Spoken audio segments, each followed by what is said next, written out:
बाजार के आखिरी घंटे का हर एक्शन, सटीक विश्लेषण, मुनाफे वाले आइडियाज। कीजिए कल की तैयारी आज हमारे साथ। देखिए CNBC आवाज मोतीलाल ओसवाल स्टूडियो से लाइव।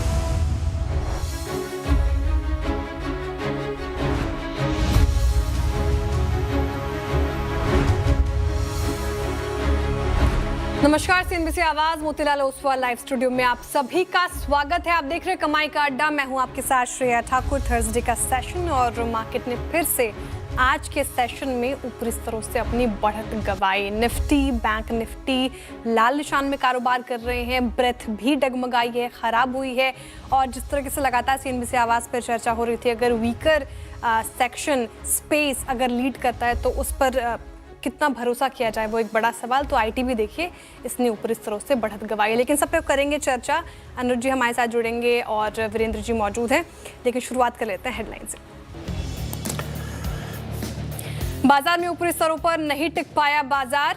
निफ्टी दिन के हाई से 125 पॉइंट से ज्यादा फिसलकर 25,450 के करीब। बैंक निफ्टी में भी कमजोरी। HDFC bank, axis bank, NTPC और पावर ग्रिड ने बनाया दबाव। हालांकि मिड कैप आज कर रहे हैं आउट परफॉर्म।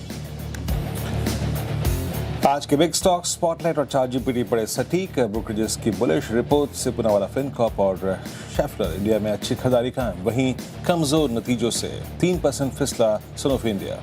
लेकिन स्पॉटलाइट मारुति मजबूत। उधर चार्ट से दिवीज ऊपर तो वहीं कमजोर चार्ट से लुढ़का मणिपुरम।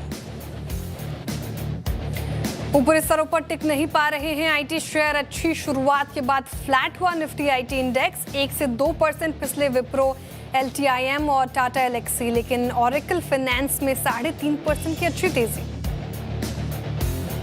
डिफेंस और फार्मा शेयरों में अच्छी खरीदारी। करीब 1% चढ़े दोनों ही इंडिसेज। फार्मा में 4% ज्यादा का उछाल।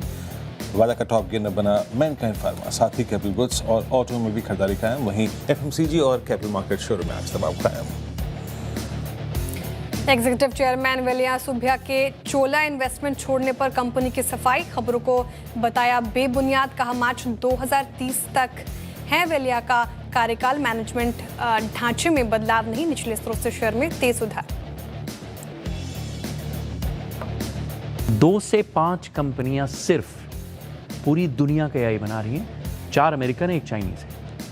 वाह, right. So AI is extreme concentration.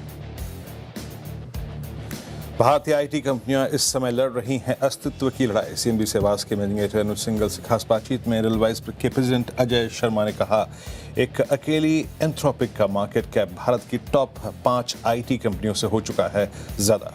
शाम 4:27 पर देखिए पूरा दिलचस्प इंटरव्यू। और CNBC आवाज की बादशाहत का फिर बजा डंका। मार्केट आवर्स में अपने निकटतम प्रतिद्वंदी से काफी आगे 84% मार्केट शेयर के साथ जबरदस्त लीडरशिप। नंबर 1 बनाने के लिए आप दर्शकों का बहुत बहुत आभार।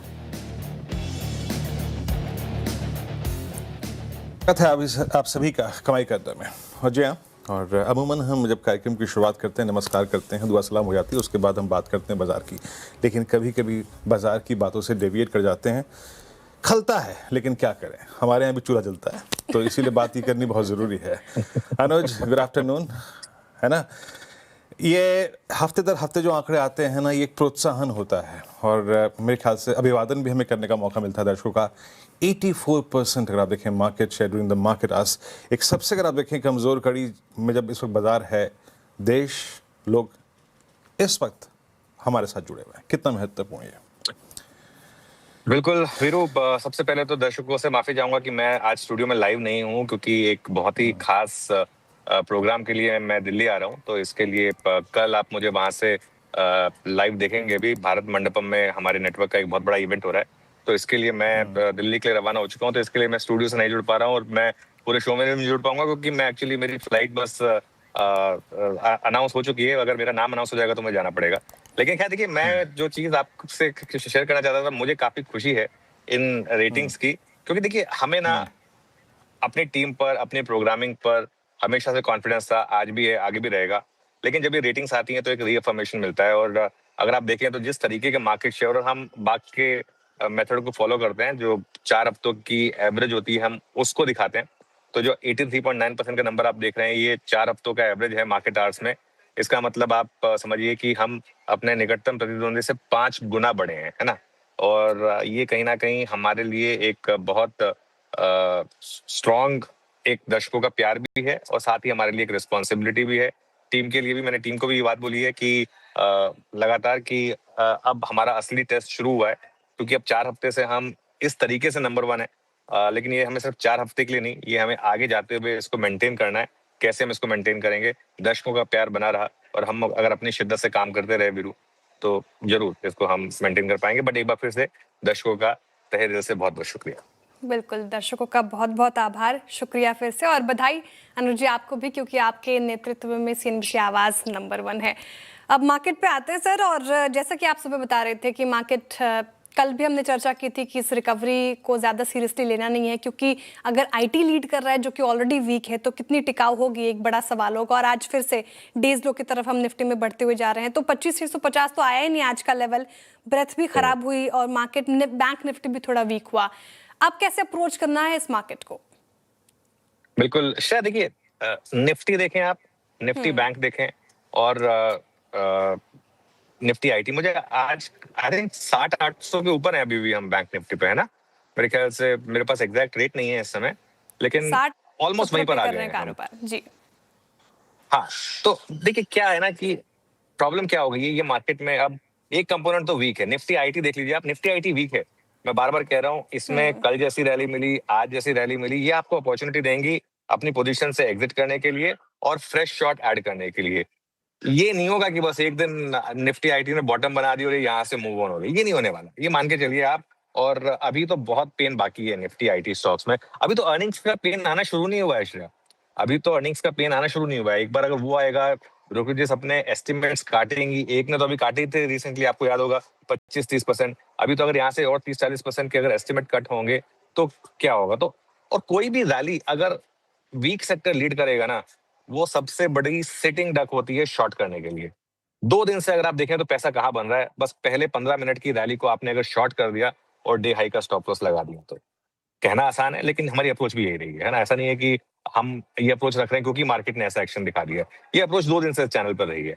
तो अभी भी अप्रोच यही है कि निफ्टी पर जब तक आप 25,600 650 क्रॉस करके उसके ऊपर नहीं टिक जाते, तब तक बेयर डरने वाला नहीं है। इस मार्केट को डराने के लिए, बेयर को डराने के लिए आपको 25,650 के ऊपर जाना होगा और उसके ऊपर ट्रेड करना होगा 1-2 घंटे तक, बंद दिखाना होगा उसके ऊपर, तब जाके वो शॉर्ट डरेगा। डाउन साइड पर ध्यान रखिएगा, 200 डे मूविंग एवरेज की बहुत सिग्निफिकेंस है। हमने एक टेस्ट डिफेंड किया 200 डे मूविंग एवरेज का, हो सकता है दूसरी बार भी हम इसको डिफेंड कर लें, लेकिन अगर बार बार आप इसको टेस्ट करेंगे तो ये वीक हो जाएगा। और अब बैंक निफ्टी भी थक रहा है beyond a point. Bank Nifty भी देखिए कितना करेगा आपके लिए, इतने दिनों से, हफ्तों से, महीनों से बैंक निफ्टी एक बैटल लड़ रहा है, लेकिन अगर बाकी सेक्टर से बिल्कुल सपोर्ट नहीं मिलेगा तो beyond a point bank Nifty के लिए भी टफ हो जाएगा। क्योंकि इवन अगर आपके पास प्रॉफिट है बैंक निफ्टी में या बैंकिंग स्टॉक्स में, आप कहेंगे एक बार मैं इनको भी बुक कर लेता हूँ क्योंकि मुझे ओवरऑल मार्केट रिस्क लग रहा है। इस वजह से एक आखिरी चीज, मिड कैप और स्मॉल कैप, इन पर नजर रखिए। मेरे ख्याल से इस समय क्या हो रहा है ना, एक एक्यूमुलेशन फेज चल रहा है मिड कैप और स्मॉल कैप में। मार्केट में ब्रेथ इतनी खराब नहीं है एक्चुअली, अगर आप देखें तो ब्रेथ ठीक ठाक ही रही है मार्केट में मोस्ट ऑफ द डेज। आज भी for better part of the day हम ठीक ठाक ब्रेथ के साथ ही काम कर रहे हैं, ऑलमोस्ट 1:1 का। तो जब तक ये खराब ना हो मार्केट पे, बहुत ज्यादा मैं ब्रॉडर मार्केट पे नेगेटिव नहीं हूं, लेकिन क्योंकि निफ्टी आईटी काफी वीक है, इसके लिए निफ्टी का अभी बहुत ज्यादा चल पाना थोड़ा सा मुश्किल है। जी अनुज, निफ्टी का जैसा कह रहे हैं कि बहुत चल पाना बहुत मुश्किल है एंड स्लाइटली ग्रेजुअली धीरे धीरे अगर आप देखें वो प्रेशर जो है वो निफ्टी बैंक पर भी विजिबल है। अनुज बहुत बहुत शुक्रिया, आपकी फ्लाइट अनाउंस हो चुकी है इस मंत्रणा में शामिल होने के लिए and have a safe flight Anuj. Morning में मिलते हैं और कल कार्यक्रम भारत मंडपम से, और बहुत बहुत शुक्रिया अनुज इस कार्यक्रम में जुड़ने के लिए। एक बार मैं कुछ स्टॉक्स रखता हूँ, फिर उसके बाद श्रेया से समझेंगे आज इस कार्यक्रम का क्रम और कुछ ट्रेंडिंग स्टॉक्स। देखिए बैंक्स थोड़ा सा टायर्ड हैं और कुछ स्टॉक फ्यूचर्स में शॉर्टिंग भी विजिबल है। आईटी अगर आप देखें हाई लेवल से कोलैप्स हो चुका है। बात करते करते निफ्टी आईटी ने अपनी सारी बढ़त सुबह सुबह जो 1.5% की थी वो गवा दी है। कुछ काउंटर्स जो स्टिल अगर आप देखें, जैसे कहते हैं ना बकिंग द ट्रेंड, सुबह सुबह हमने मैनकाइंड पकड़ा था, कल सुबह हमने आज फार्मा के रिवर्सल को पकड़ा था। हालांकि शेयर से मेरी बात हुई थी, फार्मा का चलने का मतलब सिंपली मीन्स बाजार शॉर्ट ऑफ आइडियाज़ है और मैनकाइंड ने उस वक्त 100 डे क्रॉस किया। क्या स्ट्रॉन्ग बाइंग है। फार्मा एक क्लियर कट ब्रेकआउट की तरफ बढ़ता हुआ, तो पहला पसंद यहाँ पे इस वक्त Mankind pharma, clear cut breakout. उसके बाद मैं एक स्टॉक और रखूंगा, एक नज़र रखिएगा आप एल्केम पर।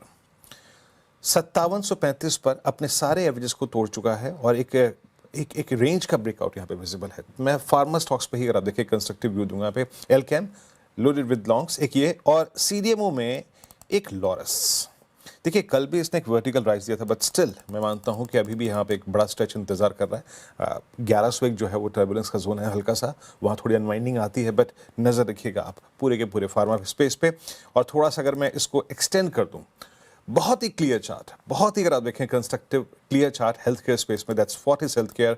याद रखिएगा एक स्लोपिंग नॉर्मल चैनल से बाहर निकला और अब ये स्टॉक अपना 14 नवंबर 2025 के बाद की जो पूरी प्राइस ट्रेजेक्ट्री है उसको क्रॉस करता हुआ, तो पूरा का पूरा झुकाव श्रेय इस वक्त हेल्थ केयर पे, फार्मा पे, बाकी श्रेय इस कार्यक्रम और ट्रेंडिंग स्टॉक्स इस वक्त। बिल्कुल, स्टॉक स्पेसिफिक क्या चल रहा है मार्केट में वो हमने समझ लिया। अब ट्रेंडिंग स्टॉक्स की भी बात कर लेते हैं, क्योंकि मार्केट हाई साइड से फिसला है। शुरुआत करेंगे मंदी के ट्रेंडिंग स्टॉक्स के साथ। कहां पर ज्यादा प्रेशर आज के सेशन में देखने को मिल रहा है, स्क्रीन पर आएगा आपकी। अब देखिए ट्रेंड, टाटा ग्रुप के स्टॉक्स में ट्रेंड इतना कमजोर हो चुका है, आज भी 1.5% की गिरावट के साथ कर रहा है कारोबार। कल हम चर्चा कर रहे थे, थोड़ी कोशिश कर रहा था, लेकिन फिर से डगमगाया आज। और जो पिछले कुछ सत्रों से काउंटर साथ दे रहे थे एनर्जी और पावर स्टॉक्स, आज वहां पे मुनाफा वसूली देखने को मिल रही है। पावर ग्रिड शानदार तेजी के साथ कर रहा था कारोबार, लेकिन आज मुनाफा वसूली का शिकार हुआ। 2% नीचे, एनटीपीसी 1.5% नीचे है और कोल इंडिया भी 1.5% के करीब करीब टूटता हुआ नजर आया है।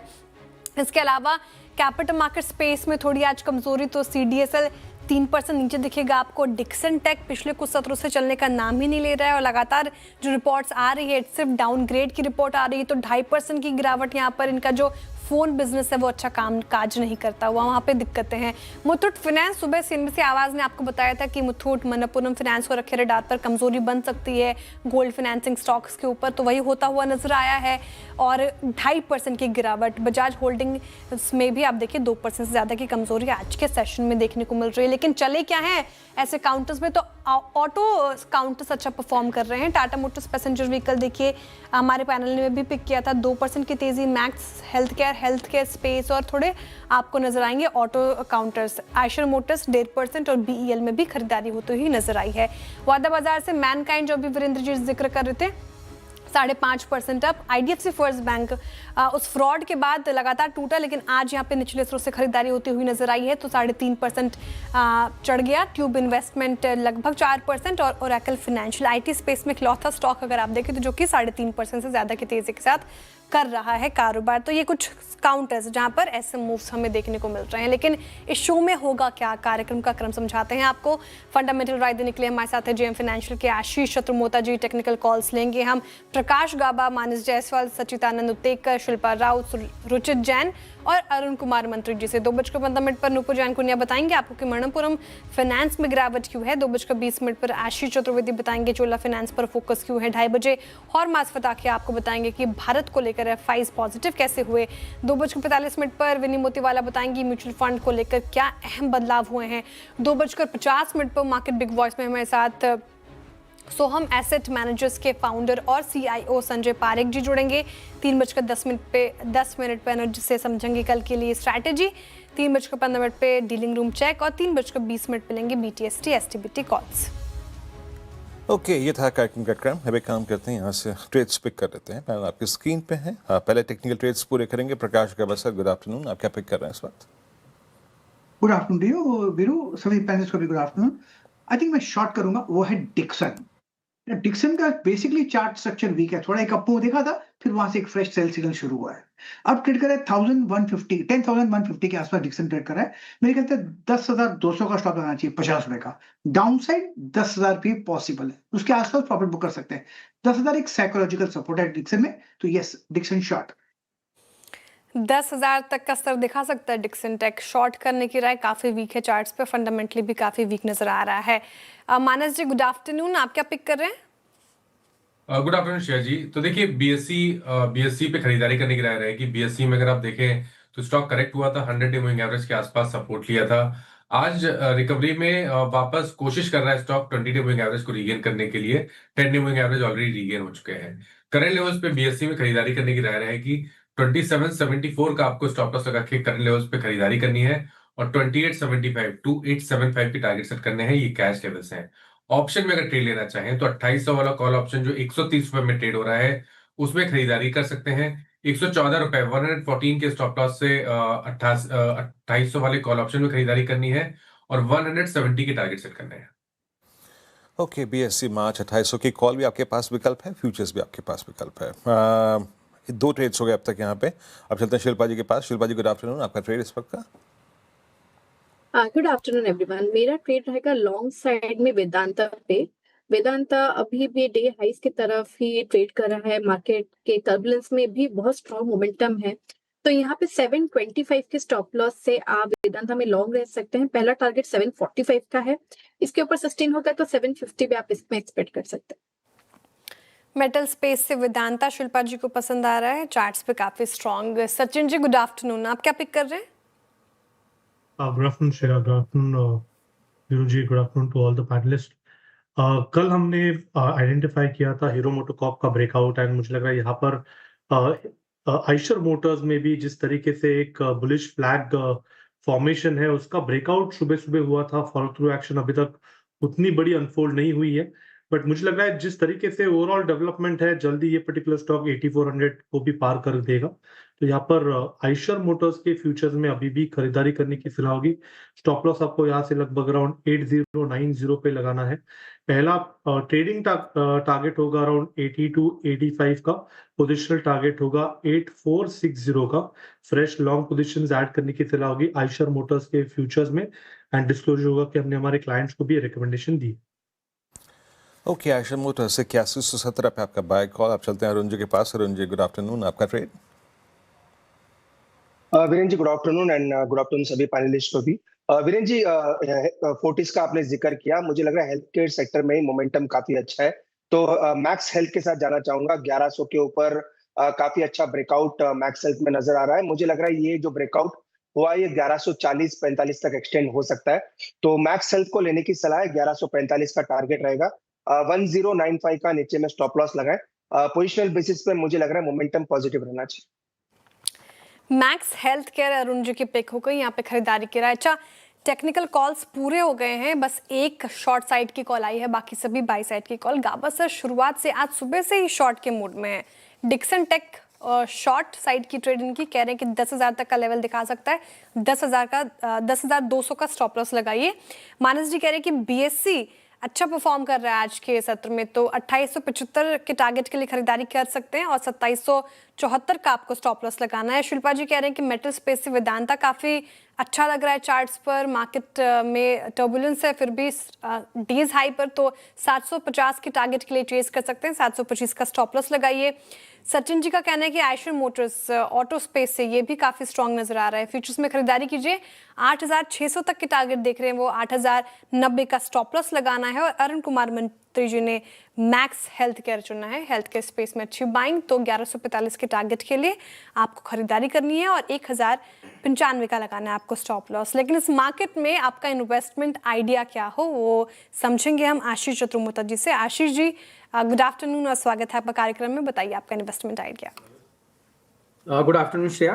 तो देखिए, स्टॉक की हमने हालांकि पहले भी चर्चा की, पर हमें काफी इंटरेस्टिंग स्पेस नजर आ रहा है ऑटो एंसिलरी का, और वहां पर पे संवर्धन मदरसन हमारी एक टॉपिक रहेगी। हमें लगता है कि ये कंपनी एक बहुत ही बढ़िया ग्रोथ ट्रेजेक्ट्री के अंदर में जा रही है, और साथ ही साथ जिस तरह से अभी के क्वार्टरली नंबर्स आए उसमें हमने देखा मार्जिन्स में भी एक अच्छा एक्सपांशन हमें देखने को नजर आया। टॉप लाइन ग्रोथ काफी स्ट्रांग रही, और हमें लगता है Q4 जो है वो और भी स्ट्रांग इस कंपनी में आता हुआ नजर आएगा, तो जिसके चलते एक अच्छे ट्रिगर्स यहाँ बनेंगे। सेकंड जो बात हमें काफी अच्छी लग रही कि ये अपना कंसंट्रेशन अपने जो टॉप 10 कस्टमर्स है उसके अंदर में काफी कम कर रहे हैं। इसका मतलब डाइवर्सिफिकेशन रेवेन्यू के अंदर में अच्छा देखने को नजर आएगा, तो जिसके चलते कंपनी अपने आप को डिरिस्क करने की कोशिश कर रही है। साथ ही साथ एरोस्पेस के अंदर में कंपनी काफी काम कर रही है, तो हमें लगता है एक बहुत बड़ा ग्रोथ ड्राइवर या ऑप्शनलिटी जो है वो आने वाले समय में एरोस्पेस की इंडस्ट्री बनेगी। तो मुझे लगता है कि एक ऑटो एंसिलरी से धीरे धीरे एक अच्छा ट्रांजिशन ये कंपनी एरोस्पेस के साइड पर जा रही है, तो उसका भी एक पी मल्टीपल में रीरेटिंग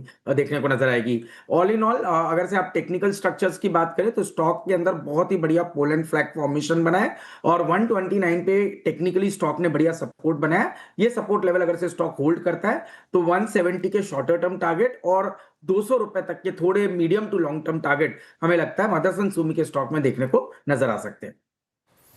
ओके अच्छा, मैं आशीष आपकी कॉल देख ली समुदय मदरसन। मैं आपसे एक प्रश्न पूछना चाह रहा था बहुत दिनों से। डिफेंस में आपके पीएमएस में अच्छा खासा एक्सपोजर था, आपने बीएल की कई बार वकालत की, एचएल की वकालत की थी आपने। अभी आप लोगों ने अपना पीएमएस में डिफेंस में कुछ शफल किया है क्या? एग्जिट किया, क्या एंट्री करी, किसकी लोडिंग ज़्यादा करी? रिसेंट पास्ट में एचएल के साथ कुछ इश्यूज थे, हालांकि उस पर मैनेजमेंट का क्लैरिफिकेशन भी आया 2 इंसिडेंट्स के बाद। आप लोगों ने किस प्रकार के मूलभूत बदलाव किए हैं डिफेंस में अपने पोर्टफोलियो में? बिल्कुल। तो वीरेंद्र, यहाँ पर में हमने जो बीएल है उसके अंदर अपनी पोजीशनिंग को बढ़ाई है। उसका हमारा ये मानना है कि बीएल कंसिस्टेंटली एक पॉजिटिव सरप्राइज कर रहा है। मार्जिन फ्रंट पे हम देख रहे हैं कंटिन्यूसली एक इम्प्रूवमेंट बीएल के अंदर में देखने को नजर आ रहा है। ऑर्डर बुक पोजीशनिंग के टर्म्स में हम देख रहे हैं 3.5 to 4 times book to bill यानी रेवेन्यू विजिबिलिटी यहाँ पर पे देखने को नजर आ रही है। और कल भी हमने देखा है कुछ 700 करोड़ के आसपास का एक ऑर्डर बीएल के अंदर हमें देखने को नजर आ रहा है। तो इलेक्ट्रॉनिक्स स्पेस में एक बहुत अच्छी स्ट्रेंथ हमें लगता है पूरे डिफेंस स्पेस में देखने को नजर आएगी और बीएल उसका एक क्लियर बेनिफिशियरी रहेगा। तो यहाँ पर हमें लगता है कि हमारी टॉपिक यहाँ पर पे तो हमने इस पे थोड़ा सा अपने एक वेट बढ़ा है। साथ ही साथ कुछ प्राइवेट प्लेयर्स जो हैं वो भी हमें काफी इंटरेस्टिंग नजर आते हैं पूरे डिफेंस स्पेस के अंदर में। तो वहां पर पे हम थोड़ी सी अपनी पोजीशनिंग को मेंटेन रख रहे हैं apart from the PSU defence companies. और साथ ही साथ डिफेंस के साथ में हम थोड़ा सा एरोस्पेस इंडस्ट्री को भी इवेल्युएट कर रहे हैं। तो वहां पर पे हमने कुछ कंपनीज के अंदर एक्सपोजर लिया है, बट वो सब प्राइवेट मतलब पीएसयू कंपनीज नहीं है। और वहां पर पे हमारा मानना है कि शायद आज के मल्टीपल्स पे थोड़े एक्सपेंसिव नजर आते हैं, बट जब हम 5 साल 10 साल की इनकी आने वाले समय की ट्रेजेक्ट्री देखते हैं तो हमें लगता है बहुत बढ़िया ग्रोथ रेवेन्यू विजिबिलिटी इन कंपनीज के अंदर में बनेगी। और इसलिए मैंने जैसे ऑटो की भी कुछ कंपनीज की बात करूं तो ऑटो एंसिलरीज एक्चुअली कहीं ना कहीं ट्रांजिशन कर रहे हैं अपने आप को एरोस्पेस इंडस्ट्री के अंदर में भी। ओके, डिफेंस स्पेस से बीईएल शानदार नजर आता है। आशीष चतुर्मुता जी को 12 महीनों में यानी कि 1 साल में देखें तो 76% से ज़्यादा के रिटर्न जनरेट करके दिए हैं बीएल ने। शानदार स्टॉक है। लेकिन एक बार लेकर आइए मणप्पुरम फाइनेंस और साथ ही मुथूट फाइनेंस, दोनों स्टॉक्स में काफ़ी कमजोरी है। मणप्पुरम 2%, मुथूट 3.5% की गिरावट के साथ कामकाज कर रहे हैं। इनफैक्ट मणप्पुरम में तो सीईओ की बीमारी, साथ ही गोल्ड फाइनेंस कंपनियों पर जो हमने रिपोर्ट पेश की थी मैक्वेरी की, उसकी वजह से शेयर पर ये असर देखने को मिल रहा है। लेकिन और डिटेल में समझ लेते हैं नुपुर से। Nupur, good afternoon. दोनों ही स्टॉक्स डाउन है, लेकिन स्पेशली मणप्पुरम में क्या हो रहा है? बिल्कुल, गुड आफ्टरनून। मणप्पुरम में एक्चुअली एक खबर आई थी कि उनके जो सीईओ है उनकी तबीयत थोड़ी ख़राब है और जिसकी वजह से वो लंबी छुट्टी पर जाने वाले हैं। 90 to 120 डेज़ की ये छुट्टी होने वाली है और इसको लेकर जो लीडरशिप है उस पर फिलहाल थोड़ी चिंता बाजार को नज़र आ रही है। उनकी तबीयत ख़राब है, इसलिए वो ओवरसीज़ ट्रैवल कर रहे हैं अपने मेडिकल ट्रीटमेंट के लिए। इससे जो है वो लीडरशिप पर सवाल फिलहाल नज़र आ रहा है कि उनका रिप्लेसमेंट कौन होगा, for the time being interim replacement कौन करेगा, उसी को लेके बाजार में थोड़ी सी चिंता बढ़ी हुई है। ओवरसीज़ गए हैं ऑलरेडी, 25 तारीख को वो निकल चुके हैं जहां पे उनका मेडिकल ट्रीटमेंट होगा। लीडरशिप को लेकर कंपनी ने कुछ बताया नहीं है कि अभी इंटरिम में सीईओ कौन बनेगा, उसकी एक चिंता फिलहाल आपको नजर आ रही है बाजार के स्टॉक प्राइस में भी। हाल ही में जो खबर आई थी बेन कैपिटल वो 42% हिस्सा खरीदने वाले और उसको आरबीआई की मंजूरी मिलती हुई। तो ये क्रूशल पीरियड होता है जब आपको लीडरशिप टीम चाहिए होती है, जब यहाँ पे जॉइंट प्रमोटर आने वाला है और वहाँ से क्या चीज़ें सामने निकलती है उसकी वजह से भी एक डर बाजार में बना हुआ है। ओपन ऑफर भी इस कंपनी का ज़रूर जो है वो जल्दी आने वाला है। 26% स्टेक के लिए 236 रुपये का जो प्राइस है वो भी करंट मार्केट प्राइस से नीचे का है, वो भी एक कंसर्न फिलहाल आपको दिखेगा। जैसे कि आप बता रहे थे मैक्वेरी की भी एक रिपोर्ट सामने आई है, डबल इम्पैक्ट डबल डेंट आज स्टॉक पे, क्योंकि उनका कहना है कि जो गोल्ड लोन्स में हम रैपिड इंक्रीज देख रहे हैं उस हो सकता है आरबीआई और सख्ती यहाँ पर दिखाए, कुछ नए रेगुलेशंस है वो सामने लेकर आए जिसका इम्पैक्ट इन कंपनीज को आगे जाकर शायद देखने को मिले। कुछ नए रेस्ट्रिक्शंस आए तो हो सकता है यहाँ पर फिर जो है वो सवाल उनकी रेवेन्यू या मार्जिन्स पर आता हुआ नजर आए। इसलिए जो करेक्शन है, इसलिए जो ग्रोथ है और जो इम्पैक्ट है इसका, इस पर मैक्वेरी की पूरी नज़र बनी हुई है। तो फिलहाल तो जो चिंता है बाजार की वो लीडरशिप को लेकर है, लेकिन ऑब्वियसली बिजनेस को लेकर कंसर्न ब्रोकरेज हाउस ने भी दिखाया है। तो ये दो महत्वपूर्ण बातें अगर आप देखें तो यहाँ पर कही गई हैं। एक है कंपनी स्पेसिफिक, एक है सेक्टर स्पेसिफिक। बट याद रखिएगा इन दोनों ही स्टॉक्स पे एक टेक्निकल ब्रेकडाउन का केस भी बन रहा है। और आशीष है जो अभी बात यहाँ पे कही गई इस पूरी चर्चा में, एक तो ये है कि it's a kind of I think personal loan है ना, ये एक पर्सनल लोन की टेंडेंसी तब्दील हो रही है ना। आप सोना रखिए तुरंत आपको एक लोन मिल जाएगा। आरबीआई का यहाँ पे सचेत होना लाजमी है। एक तो हुआ क्या है, क्योंकि गोल्ड प्राइसेस इतने बढ़ गए हैं जो अमूमन 80,000 की ट्रेजेक्टरी में होते थे, नाउ इट्स 1.6 ऑलमोस्ट। तो आपका व्यू क्या है? क्या बेस्ट फेज हम मणप्पुरम मुथूट के देख चुके हैं इन एचएफसीज के लिए, ये क्या कहते हैं गोल्ड फाइनेंस कंपनियों के लिए? टेक्निकली दोनों अब 50 DMA के नीचे हैं, कैसे ट्रीट करना चाहिए इसको? बिल्कुल, तो वीरेंद्र आपने बिल्कुल सही कहा। एक तो जो गोल्ड लोन के अंदर में, गोल्ड प्राइसेस के अंदर में जो वोलेटिलिटी आई है उससे कहीं ना कहीं एक थोड़ी सी नर्वसनेस स्पेस में बनती है। साथ ही साथ एलटीवी रेशियोज के अंदर में भी आप देखेंगे कि लोन टू वैल्यू का जो पैरामीटर है उसके अंदर में भी जैसे ही गोल्ड प्राइसेस करेक्ट होते हैं तो उसका इम्पैक्ट भी गोल्ड फाइनेंसर्स के अंदर में देखने को नजर आता है। और हमने देखा वैल्यूएशन में एक अच्छी खासी री रेटिंग हो चुकी थी मुथूट फाइनेंस की। अगर से हम बात करें तो ऑलमोस्ट हमने देखा है 4.5 टाइम प्राइस टू बुक की तरफ ये जा चुका था। तो अब यहाँ पर पे एक प्रॉफिट बुकिंग का दौर चल रहा है। मुझे नहीं लगता कि कोई यहाँ पर पे इस बात को लेकर के नर्वसनेस है कि कंपनीज अच्छा नहीं करेगी। ये बहुत ही अच्छी कंपाउंडिंग स्टोरीज है, बट इट्स जस्ट दैट कि इन्होंने बहुत ही बढ़िया एक फेज रिटर्न्स के बनाए और अब कहीं ना कहीं मार्केट अपने आप में एक सेक्टर रोटेशन कर रहा है। तो यहां से निकल करके सीवी फाइनेंसर्स के ऊपर अभी एक पॉजिटिव फोकस मार्केट का बना है। तो विद इन एनबीएफसी ये स्विच मुझे लगता है within from gold finance to other NBFCs इस समय बाजार के अंदर में देखने को नजर आ रहा है। ठीक है, ये तो फंडामेंटली चर्चा हो गई। चार्ट जीपीटी में भी इसकी एनालिसिस हुई थी मणप्पुरम फाइनेंस की, ठीक एकदम सटीक बैठी, वीक रेड में लिया था और वही होता हुआ नजर आया। एक बार चार्ट चेक भी लेना चाहूंगी प्योरली टेक्निकल पर्सपेक्टिव से। अरुण कुमार मंत्री जी, मुथूट और साथ ही मणप्पुरम दोनों का देखें और बताएं कि चार्ट्स कितने कमजोर और क्या स्ट्रैटेजी अपनानी चाहिए, शॉर्ट करें यहाँ पे या फिर इन स्तरों पर खरीदारी कर सकते हैं, आपकी राय? देखिए श्रेया जी, जहाँ तक ओवरऑल चार्ट्स की बात है, मुथूट फाइनेंस का चार्ट वीक है और आज सीईओ की न्यूज तो जरूर आई है। सेकंड गोल्ड सिल्वर में भी काफी गिरावट है, तो शायद उसका भी असर इस स्टॉक पे आ सकता है। वैसे शॉर्ट ओवरऑल शॉर्ट लग रहा है नीचे में 3320 तक मुझे लग रहा है स्टॉक जाना चाहिए। एक अच्छा एचटीबीटी कैंडिडेट भी हो सकता है 3450 स्पॉट का स्टॉप लॉस लगा के फ्यूचर में इसको शॉर्ट कर सकते हैं। 3300 3320 वहां तक मुझे लग रहा है स्टॉक जाना चाहिए। लॉन्ग्स का तो डेफिनेटली कोई गुंजाइश दोनों ही स्टॉक में नहीं है। इनफैक्ट मणप्पुरम में सपोर्ट प्राइस आसपास है, तो मणप्पुरम में एज सच कोई ट्रेड लेने के संकेत नहीं है, पर मुथूट फाइनेंस को शॉर्ट करके चल सकते। ओके, मुथूट फाइनेंस में शॉर्ट करके चल सकते हैं, ज़्यादा वीक नजर आ रहा है चार्ट्स पर। चलो फाइनेंस स्पेस पे रहते हैं और एनबीएफसीज पर ही बने रहते हैं। साथ ही यही बात कर रही थी इनफैक्ट में चोला इन्वेस्ट में जो शुरुआती गिरावट देखने को मिली, उसके बाद देखें तो निचले स्तरों से अच्छी रिकवरी आ गई है।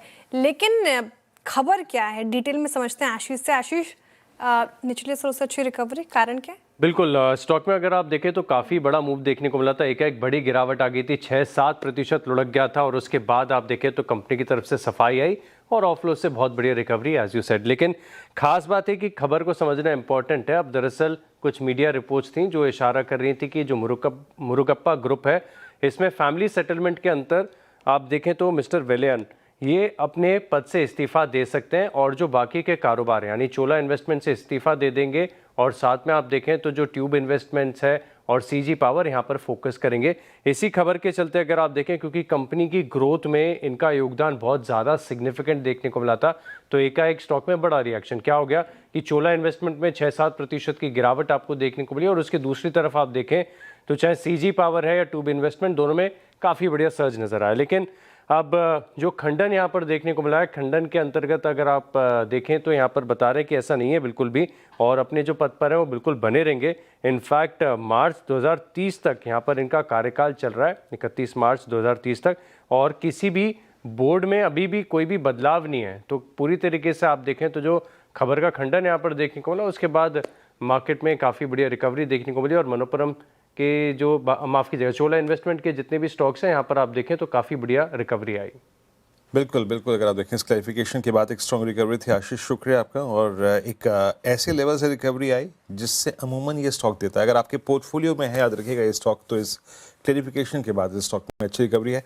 और मीनवाइल मतलब इस इशू से पहले भी एक बहुत स्ट्रॉन्ग स्ट्रक्चर था। आज का लो 200 डे में था। और आपकी राय क्या है? I mean one of the strongest NBFCs as of now, सबसे मजबूत शेयर मेरे ख्याल से, एक जिसका राइजिंग ट्रेंड है अभी भी मेंटेन्ड है।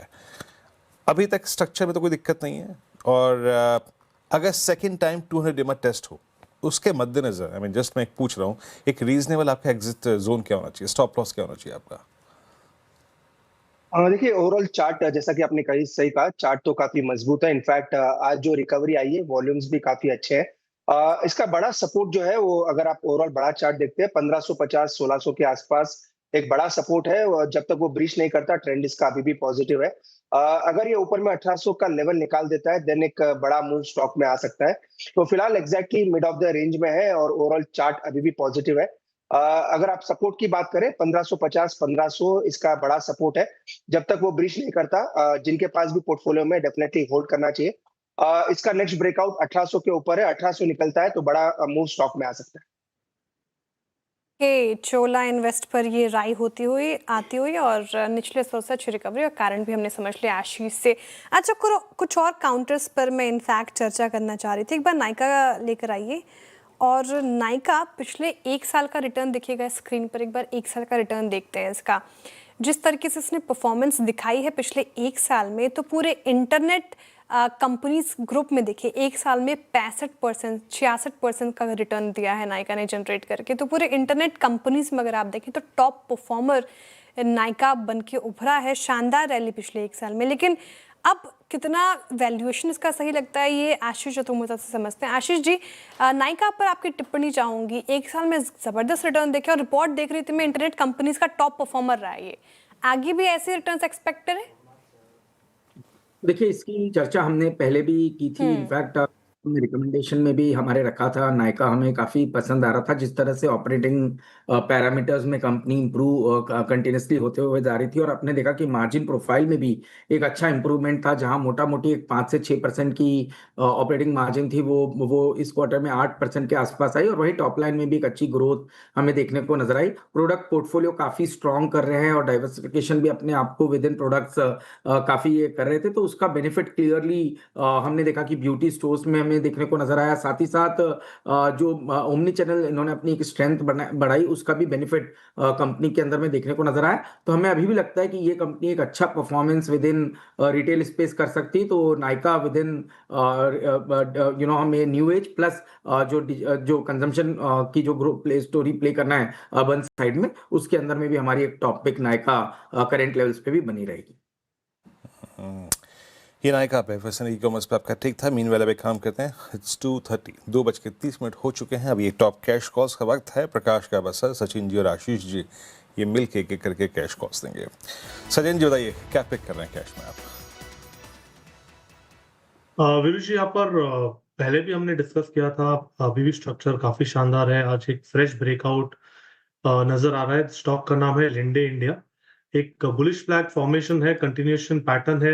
एक राउंडिंग बॉटम फॉर्मेशन का ब्रेकआउट आया था, उसके बाद ये बुलिश फ्लैग फॉर्मेशन है। तो मुझे लग रहा है यहाँ पर ट्रेंड काफी स्ट्रांग होते हुए नजर आई है। जिस तरीके से स्ट्रक्चर है, अगले कुछ हफ्तों में मुझे लग रहा है ये स्टॉक 7400 के आसपास ट्रेंड करेगा। ट्रेडिंग मोमेंटम के लिहाज से पहला टारगेट होगा अराउंड 7156 का, सेकेंड टारगेट होगा 7400 का। फ्रेश लॉन्ग पोजीशंस अभी भी बनाने हैं। स्टॉप लॉस आपको यहाँ से लगभग अराउंड 6740 पे लगाना है on closing business. Linde India आपकी पसंद कैश में। गाबा सर, आप क्या ढूंढ रहे हैं कैश में? लॉन्ग, और वो है स्टॉक का नाम डाटा पैटर्न्स। अब डाटा पैटर्न्स के यहाँ पर रेसिस्टेंस नहीं है, चार्ट स्ट्रक्चर पॉजिटिव है, तो अपमूव ऑन है, खुला है। ट्रेड करें 3244 डाटा पैटर्न्स। लगाएंगे 44 रुपीज का स्टॉप 3200 का। नियर टर्म टारगेट 3400 है और हायर तो देखेंगे आते दिनों में, लेकिन 3400 एक रीजनेबल लेवल है। Data patterns dips Bible data patterns. Okay, data patterns में अगर आप देखें आपका बाय कॉल है 3240, बहुत ही शानदार स्टॉक। आई मीन टेक्निकली अगर आप कैश के स्टॉक्स को लोकेट करने जाएं, जिन स्टॉक्स ने अपने कन्विक्शन को, अपने चार्टिकली अपने प्राइस परफॉर्मेंस को मेंटेन रखा है, उसमें से एक शामिल है और अभी भी याद रखिएगा एक बहुत ही शानदार ब्रेकआउट की तरफ बढ़ रहा है। बट आशीष, मैं थोड़ा सा विषय को चेंज करना चाह रहा था। मैं चाह रहा था, अच्छा एक सॉरी एक चीज़ तो दिमाग से निकल गई, आशीष चतुर्वेदी जी रह गए। आशीष जी, आपका टॉप कैश कॉल क्या रहेगा? तो वीरेंद्र, सीडीएमओ अपॉर्चुनिटी हमें पसंद है। हमने इसमें पहले भी चर्चा लॉरस, साई लाइफ, शैली इंजीनियरिंग जैसी कंपनीज की बात करी। अभी के समय में हमें साई लाइफ साइंसेस काफी पसंद आता है। ये कंपनी सीडीएमओ अपॉर्चुनिटी के लिए एक बहुत ही बेहतरीन प्ले है। आज की भी जो इसकी टॉप लाइन है उसमें करीब 64% जो कंट्रीब्यूशन है वो सीडीएमओ से आ रहा है और कंपनी कंटिन्यूसली अपने जो कैपेसिटी है उसको बढ़ा रही है। तो हमने देखा कि कंपनी जो इस साल करीब 700 करोड़ का केपेक्स फाइनेंशियल ईयर 26 में करने जा रही है और इसके चलते हमें लगता है कि आने वाले 3 से 5 सालों में कंपनी की जो टॉप लाइन ग्रोथ है वो 18 से 20% के आसपास आती हुई नजर आएगी और मार्जिन जो है वो काफी स्टेबल नजर आते हैं। जो एक समय पे मार्जिन हम देख रहे थे कि मोटा मोटी 24% 23% की जोन में थे, अब वो 28 से 30% की एबिटा मार्जिन हमें लगता है आने वाले 3 से 5 सालों में देखने को नजर आएगी। तो दोनों ही लिहाज से top line growth plus profitability growth के टर्म्स में हमें लगता है बहुत ही बढ़िया ग्रोथ साई लाइफ साइंसेस में देखने को नजर आ सकती है और इसका रिफ्लेक्शन प्राइस बिहेवियर पे भी हो रहा है, जहां स्टॉक अपने सभी इंपॉर्टेंट एवरेजेस के ऊपर ट्रेड कर रहा है और अब मुझे लगता है कि 900 रुपए पे एक बहुत ही बढ़िया बेस साई लाइफ ने बनाया और ये बेस अगर से स्टॉक होल्ड करता है तो मीडियम टू लॉन्ग टर्म में हमारा ये मानना है 1200-1250 तक की ट्रैजेक्टरी इस स्टॉक के अंदर में देखने को नजर आ सकती है। साई लाइफ साइंसेस कैश में ये पिक हो गए आशीष जी की। तो लिंडे इंडिया, डेटा पैटर्न्स और साई लाइफ साइंसेस उठाया गया है कैश में। इन सारे स्टॉक्स का आप रेडार पर रखें। चलिए अब रूठे फूफा जी की चर्चा करते हैं एफआईज की। देखिए एफआईज ने भारत में करीब 1.5 साल में बड़ी खरीदारी की है। अब ऐसा क्यों डेटा ये बता रहे हैं। फरवरी में एफआईज का करीब $2.5 बिलियन इनफ्लो आया है और क्या भारत में एफआईज की वापस से अब शुरू हो गई, बड़ा सवाल पैदा हो रहा है। तो ये जानकारी समझ लेते हैं हरमास जी से। हरमास जी, गुड आफ्टरनून। बताइए एफआईज की वापसी हो रही है क्या? Good afternoon Shreya. और रूठे हुए फूफा जी को मनाना बड़ा मुश्किल था, 1.5 साल लग गया, लेकिन आज फरवरी के महीने में नेट बायर्स की श्रेणी में एफआईज फिर से शामिल हुए हैं। लगभग $2.5 बिलियन के इनफ्लो इस महीने हमें देखने मिले हैं और ये लगभग सितंबर 2024 के बाद का सबसे बड़ा आंकड़ा इनफ्लोज का रहा है एफआईज के लिए। और जितनी भी खरीदारी इस महीने में हुई है वो ज़्यादातर अगर आप देखें तो सेकेंडरी मार्केट्स में ही हुई है, क्योंकि प्राइमरी मार्केट्स पहले 2 महीने इस साल के उसमें आईपीओ का बाजार को ज़्यादा गर्म रहा नहीं है। फिर भी वहाँ पर कम से कम 300 मिलियन के इनफ्लोज तो है ही, लेकिन ज़्यादातर इनफ्लोज जो है वो सेकेंडरी मार्केट्स के जरिए ही आए हैं। लेकिन बावजूद इसके अगर हम सालाना आधार पर देखें इस पहले 2 महीने के फ्लोज को अगर टोटल करें तो अभी भी एफआईएस का जो पूरा आंकड़ा है वो अभी भी नेगेटिव में ही है। लगभग $820 मिलियन के आउटफ्लोज हमने पहले 2 महीनों में देखे हैं अगर हम फरवरी को भी एडजस्ट करें तो। और अगर हम बाकी के देशों से इसकी अगर तुलना करें, फिर चाहे वो दक्षिण कोरिया हो, चाहे वो चीन हो, चाहे वो एशिया हो, ये सारे जो बाजार है उन सभी बाजारों के मुकाबले भारत में थोड़े से आउटफ्लोज देखने मिले हैं। ताइवान का एक बाजार ऐसा है जहां पर $10 बिलियन के इनफ्लोज हमें देखने मिले हैं। लेकिन अगर हम शेयर होल्डिंग की बात करें, जिस तरह के एडजस्टमेंट्स हुए हैं, तो वहां पर जो है प्रमोटर्स की हिस्सेदारी जो है वो कम हुई है और एफआईआईज की हिस्सेदारी कम हुई है लगभग 18 से 20 बेसिस पॉइंट्स की। ये मैं मार्च और दिसंबर के महीने की बात कर रहा हूं। तो इन दोनों श्रेणियों में जो है हिस्सेदारी कम हुई है और डोमेस्टिक इंस्टीट्यूशंस और पब्लिक शेयर होल्डिंग इन दोनों में इजाफा देखने मिला है। आपको याद होगा पिछला साल जो था वो आईपीओ के लिए रिकॉर्ड साल था, जहां पर काफ़ी सारे एफआईआईज और प्रमोटर्स ने बिकवाली करी थी। तो उस वजह से इस श्रेणी में थोड़ा सा फेरबदल हुआ है। लेकिन अगर आगे ऐसा क्या हो सकता है जिससे एफआईआईज भारत में बने रहे? सबसे पहली बात तो ये कि अर्निंग्स, हम हर बार ये कहते हैं कि अर्निंग्स से ही बाजार चलते हैं। इस तिमाही के नतीजे ठीक ठाक ही थे, लेकिन एनालिस्ट ये कह रहे हैं कि जब लो बेस अगले साल से शुरू होगा तो अर्निंग्स में सुधार होगा, तब जाकर के एफआईआईज की वापसी होगी, एक स्थिर तौर पर वापसी होगी, ट्रेड डील पर क्लैरिटी से वापसी हो सकती है। और ऐसे कई सारे मसले हैं और बाकी सारे जो बाजार है जो आउट परफॉर्म कर चुके हैं उनके वैल्यूएशंस अब महंगे हुए हैं, तो वहां से थोड़ा सा पैसा निकल कर भारत के बाजारों में आ सकता है टाइम करेक्शन के बाद। तो ये सारी बातें हैं जिन वजह से एफआईआईज थोड़े से स्थिर रह सकते हैं, लेकिन फिलहाल के लिए शुरुआत तो हो चुकी है। सवाल ये है कि आने वाले समय में क्या ये बना रहेगा या नहीं। हरमज बहुत बहुत शुक्रिया। तो ये एफआईआईज के डिजिट्स को थोड़ा सा हरमज ने एनालाइज किया। हाँ, अगर आप देखें अब कैश में बाइंग के इंस्टेंसेस नज़र आ रहे हैं, और मोस्ट स्पेशली याद रखिएगा ये जो मार्च कॉन्ट्रैक्ट की शुरुआत हुई है उसमें उनकी नेट शॉर्ट पोजीशनिंग जो थी वो दिसंबर 3 के बाद सबसे छोटी है, शॉर्ट कम है। तो एक ये अच्छा कॉम्बिनेशन है, याद रखिएगा। लेकिन मैं कुछ और इसमें अगर इसमें बातें जोड़ूं तो इस पूरे 2 महीने के अंतराल में, है ना, जनवरी फरवरी में सबसे बड़ा लॉन्ग लिक्विडेशन एफआईआईज की तरफ से अगर हुआ है किसी स्पेस में, दैट्स आईटी। मेरे ख्याल से अगर मैं फरवरी की फिगर्स को मिला लूं, अभी पूरी नहीं है मेरे पास, but last reported figures 10,000 crore रुपए की थी। It's more than I think 75,000 crore, 0.75 trillion. खैर, let's hope for the best कि एफआईआईज इस बाजार में आए लौट के, बहुत ज़रूरत है उनकी। और जैसे कि हरमज ने कहा, it at least depends upon earnings. लेकिन बाजार ने कहीं कहीं कर पे कुछ शुभ संकेत दिखाए हैं। एक दो स्पेस ऐसे हैं जहां पे बाजार का कॉन्फिडेंस सडनली चरम पे नजर आ रहा है। Look at Polycab, all time high. Look at KEI industries, all time high के जोन में जाने की तैयारी करता हुआ। आशीष चतुर्मोता जी, ये real estate ancillary space, home improvement, हालांकि इनके पूरे जो कॉस्ट कंपोनेंट होता है उसमें एक मेटल्स बहुत बड़ा कंपोनेंट होता है, specially wire and cable segment में। आपको इस वक्त इस सेगमेंट में सबसे अच्छा क्या लग रहा है? हमने एस्ट्रल में एक ब्रेकआउट देखा, पॉलीकैब में देखा, केआई को देखिए, क्या चीज कर रहे हैं आप इस वक्त इसमें? हमने अभी कुछ समय पहले भी पॉलीकैब एज अ पिक हमारी मेंशन की थी, और हमें लगता है कि ये एक ऐसी स्टोरी है पूरी वायर्स एंड केबल्स की जो आपके capex, manufacturing, data centre, real estate, इन चारों चीजों को प्ले करने का एक बहुत ही बढ़िया प्रॉक्सी साबित हो सकता है। अभी एक डेटा आया जहां पे ये बात हुई कि 30 से 35 बिलियन डॉलर की अपॉर्चुनिटी पूरे डेटा सेंटर के अंदर में क्रिएट हो रही है, और उसमें वायर्स एंड केबल्स एक बहुत बड़ा रोल प्ले कर सकते हैं। तो वो एक नई इमर्जिंग अपॉर्चुनिटी जो है वो वायर्स एंड केबल सेगमेंट के लिए आ रही है, और इसका रिफ्लेक्शन दिख रहा है जब आप देख रहे हैं कि जीडीपी की जो ग्रोथ है उससे 2 टाइम्स बेटर इस समय पे सारे वायर्स एंड केबल्स की जो टॉप लाइन ग्रोथ आ रही है। तो ये क्लियरली इंडिकेट कर रहा है कि ग्रोथ इकोनॉमी से बेहतर यहाँ पर पे देखने को नजर आ रही है। अब आते हैं रॉ मटेरियल की बात। तो यहाँ पर पे सबसे बढ़िया बात है ability to pass on the prices. तो कॉपर की जो प्राइस की वोलेटिलिटी थी उसका बहुत ज्यादा इंपैक्ट कभी भी पॉलीकैब या केआई की प्रॉफिटेबिलिटी में देखने को नजर नहीं आया। तो इसका मतलब कहीं ना कहीं एक बहुत ही बढ़िया रेजिलियंस है इनका अगेंस्ट द कमोडिटी प्राइसेस के अपटिक होने का, और जिसके चलते आप देख रहे हैं एबिटा मार्जिन हमेशा एक स्टेबल आपको देखने को नजर आई है। तो क्लियरली हमें लगता है कि पॉलीकैब केआई ये कंटिन्यू करेंगे अपनी राइड को, और मैं समझता हूँ पॉलीकैब पे हमारा एक पोजीशन भी है। तो हमें लगता है कि ये स्टॉक कहीं ना कहीं हम जो देख रहे हैं अराउंड 9500 तक की एक पोटेंशियल अपसाइड इसके अंदर में आते हुए हमें नजर आती है। ओके, तो ये हो गई बात पॉलीकैब की और वायर स्पेसेस की। चलिए अब वक्त हो रहा है धमाकेदार ऑप्शन का, उसका भी हम स्टॉक डिस्कस कर लेते हैं। तो शिल्पा जी, अरुण जी और मानस जी हमारे साथ धमाकेदार ऑप्शन के लिए। शिल्पा जी बताइए, ऑप्शंस में क्या खरीद रही हैं? श्रेया, यहाँ पे मैं पतंजलि पे ध्यान दे रही हूँ। पतंजलि एक बहुत अच्छे बेस पे सपोर्ट ले रहा है अराउंड 500 505 के जोन पे, इस पे मल्टीपल सपोर्ट्स है। तो यहाँ पे 520 का कॉल ऑप्शन जो रफली 16 रुपए में ट्रेड कर रहा है, आप इसमें पार्टिसिपेट कीजिए। स्टॉप लॉस 11 रुपए का रहेगा। पहला टारगेट रहेगा 23 का, इसके ऊपर सस्टेन होता है तो 27 से लेकर 30 भी आप एक्सपेक्ट कर सकते हैं। पतंजलि, आज पहली बार शिल्पा जी की तरफ से कोई कॉल आई है पतंजलि पर। लेट्स सी, ये ट्रेड है 520 की कॉल 1670 पे ट्रेड करते हुए। अरुण जी, आपका ट्रेड क्या रहेगा ऑप्शंस में?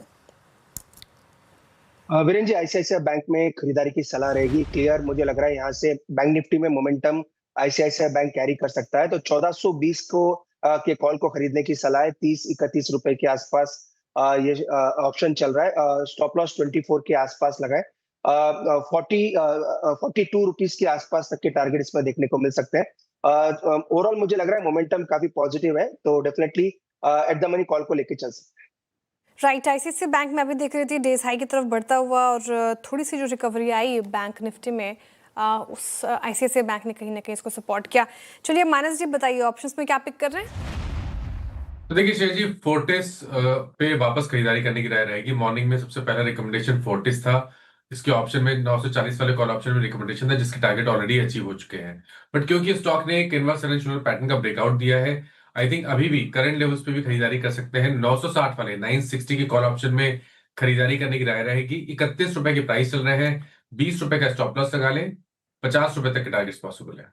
फोर्टिस हेल्थ का एक बार बैंक निफ्टी लेकर आएगा स्क्रीन पर, और बैंक निफ्टी में अब निचले स्रोत से अच्छी रिकवरी। आईसीआईसीआई बैंक का जिक्र कर रहे थे, अभी हम एसबीआई लेकर आइए स्क्रीन पर। एकदम से शूट अप हुआ है एसबीआई, अब एकदम से डेज हाई पर आता हुआ, और कल की गिरावट दिखी थी हमने 2% के करीब करीब कल करेक्ट हो चुका था, और बात हुई थी कि अभी मौका है पीएसयू बैंक्स में निवेश करने का, और जिस तरीके से जब भी मौका मिले तो ऐसा कुछ करें। एसबीआई देखिए शानदार रिकवरी, गाबसर एसबीआई डेज हाई की तरफ बढ़ता हुआ 1209 के लेवल पर। हाँ, नो डाउट अबाउट इट, लेकिन साइडवेज जोन पर है, हो सकता है एक ट्रेडिंग बेट मिल सकता है ऑन द अपसाइड। ट्रेड करा 1208 पर एसबीआई, स्टॉप लगाएंगे करीब 1200 का, 8 रुपए का, तो मतलब 8 रुपए is nothing. On the upside अगर टारगेट मिलता है तो शायद 1225, तो रिस्क और रेशियो फेवर में as a trade on the long side. लेकिन आज के आज निकल जाएगी एसबीआई। एसबीआई आज निकल जाएगी। आते हैं स्टेट बैंक ऑफ इंडिया पे, निफ्टी पे बात करते हैं कभी हम। बहुत ही खूबसूरत ट्रेड दिए दोनों इंडस्ट्रीज ने, लेकिन सचिन जी का ट्रेड है उससे पहले एक वजह। सचिन जी क्या पिक कर रहे हैं आप? वीरू जी, यहाँ पर काफी अच्छी रिकवरी है मार्केट्स में, एंड मुझे लग रहा है यहाँ पर अदानी स्टॉक्स पे थोड़ा सा ध्यान देना है। अदानी पोर्ट्स में मुझे लग रहा है एक अच्छे कंसोलिडेशन स्क्वीज के बाद वापस 1550 लेवल को ब्रेक कर रहा है। सो जिस तरीके से डेटा है पिछले 3 हफ्तों का कंसोलिडेशन मुझे लग रहा है ब्रेक होना चाहिए। ट्रेडिंग मोमेंटम के लिहाज से स्टॉप लॉस काफी छोटा होगा, ये एक मेक और ब्रेक जोन है, सो इसीलिए स्टॉप लॉस आप 1538 पे ही लगाए, and fresh long positions add करें 1580 से लेके 1620, ये 2 टारगेट्स के लिए। ये ट्रेड हो गया। आप जरा लेके आइए निफ्टी बैंक। देखिए अब क्या है ना, आपको एक सेंस मिल जाएगा कि क्या बाजार करने की कोशिश कर रहा है। बाजार कॉलाइटिस के जोन को कोलैप्स नहीं वायलेट कर रहा है। 580 से सिंक हुआ निफ्टी, 580 से सबसे बड़े कॉलाइटिस के जोन से। और कहाँ लो लगाया इसने? लो क्या था? मेरे ख्याल से 401। प्लीज़ जरा बेस 1 स्क्रीन पे लिखाइए। हमने क्या बात की थी? Just focus on base 1 RS1। Base 1 आपको एक रिवर्सल ट्रेड देगा, बाय ट्रेड। लिखाइए बेस 1 क्या था स्क्रीन पे। दैट वाज मेरे ख्याल से 421 378 379 है ना, ऐसी था। मैंने ये था, कोई पुट राइटर्स का जोन नहीं था, सिर्फ ये कैंडल्स का लो था। 421 373, ये आपको एक रिवर्सल ट्रेड देगा। Take a bit of risk. 12 बजे की कमेंट्री में भी रिवर्सल ट्रेड। और same is the case with Nifty bank. अभी शेयर ने एसबीआई का जिक्र किया, आईसीआईसीआई बैंक का जिक्र किया। क्या हमने सुबह पढ़ा था, देखा था? एसबीआई में, ये निफ्टी बैंक में 61,000 की कॉल पुट दोनों बिकी हुई है तहजीब से। अ ड्रिफ्ट, अ कोलैप्स टुवर्ड्स 764, उस पर आपको फोकस करना है। गया नीचे ऑलमोस्ट 800 छू गया, 8000, ये 813, और वहाँ से पुल बैक। छोटी ट्रेजेक्ट्री में है, टायर्ड है, ऑप्शन राइटर्स ने ग्रैब कर रखा है, but beautiful trade at base 1 और दोनों इंडस्ट्रीज पे। हेल्प आइसोलेशन में इन्होंने ही की है, ऐसा नहीं कि आपको निफ्टी आईटी से कोई कंट्रीब्यूशन मिला, नहीं, सिर्फ बैंकिंग स्टॉक फ्यूचर्स ने। एसबीआई का जिक्र किया शेयर ने, आईसीआईसीआई बैंक में अगर आप देखेंगे रिवर्सल है। एक बार निफ्टी बैंक के कंट्रीब्यूटर्स रखिएगा, और क्या क्या आके सेकेंड हाफ में जनरेट कर रहा है मोमेंटम। एसबीआई मेरी स्क्रीन पे, यस, आईसीआईसीआई बैंक और रिलायंस। चलिए एक काम करते हैं, रिलायंस को देखते हैं एक बार, रिलायंस क्या कर रहा है। मुझे याद है कल किसी की बाय रिकमेंडेशन में रिलायंस शामिल था, और रिवर्सल के लिए, हालांकि बाद में ये क्रैक हुआ था। शिल्पा जी, रिलायंस पर आपका टेक क्या? ग्रेजुअली ये एक डिस्टेंस बना रहा है फ्रॉम 200 EMA। अभी ये वो हमारा थर्ड पिलर जो है, जो वीक पड़ा हुआ है बिलो ऑल एवरेजेस। आप कैसे ट्रीट कर रहे हैं रिलायंस को इस पर शिल्पा जी? जी बिल्कुल वीरेंद्र जी, यहाँ पे स्ट्रेंथ है। ये 1380 पे इसका एक अच्छा खासा बेस है। टाइम एंड अगेन इसको रिस्पेक्ट करता है। 1430 पे एक थोड़ा सा रेजिस्टेंस है, इसके ऊपर सस्टेन होते हैं या 1480 तक भी इसका मूव देख सकते हैं। बट स्ट्रक्चरली रिलायंस में अभी बहुत स्ट्रेंथ हो गया है। आप इस सेक्टर में भी अच्छा मोमेंटम है, but Reliance definitely is a very well placed counter. Risk reward ratio बहुत फेवरेबल है। रिलायंस पर चर्चा हुई है तो डिस्क्लेमर हमारी तरफ से, रिलायंस हमारी पेरेंट कंपनी है। कोई भी खरीद फरोख्त करनी हो तो अपने पर्सनल फाइनेंशियल एडवाइजर की सलाह के साथ ही ऐसा करें। मार्केट में अच्छी रिकवरी निचले स्रोत से 60,800 का हम Virendra ji important level discuss कर रहे थे। बैंक निफ्टी बार बार वो टेस्ट करेगा, लेकिन वो इंपॉर्टेंट लेवल है, अगर वो ब्रीच करता है तो फिर वीकनेस बढ़ेगी। लेकिन वहीं से 60,813 से घूमा और अब 6150 के लेवल पर कर रहा है कारोबार, तो अच्छी 60,800 ही ना सर, एक इंपॉर्टेंट लेवल। अगर वो ब्रीच करता है नीचे साइड में तो फिर वीकनेस बढ़ सकती है। शायद जानते क्या है अभी, क्या है बेसिकली, क्योंकि निफ्टी आईटी बैकफुट पे है। निफ्टी सारे एवरेजेस के नीचे है। तो अभी क्या होता है, निफ्टी बैंक पे ना मंथली ऑप्शंस होते हैं। मैं डायरेक्टर साहब दिखाएंगे जरा प्लीज, जब शेयर ने बात को छेड़ी दिए तो वो कैसे 61,000 की कॉल पुट दोनों बिकी हुई है। 12 बजे के स्टेटस दिखाइए। मैं जब 12 बजे का स्टेटस दिखा था श्रेया, 61,000 की पुट में करीब 16 लाख का आउटस्टैंडिंग हुआ था और 61,000 की कॉल में करीब 14 लाख का आउटस्टैंडिंग है। 30 लाख कॉल पुट बिकी हुई है सेम जोड़े की, है ना।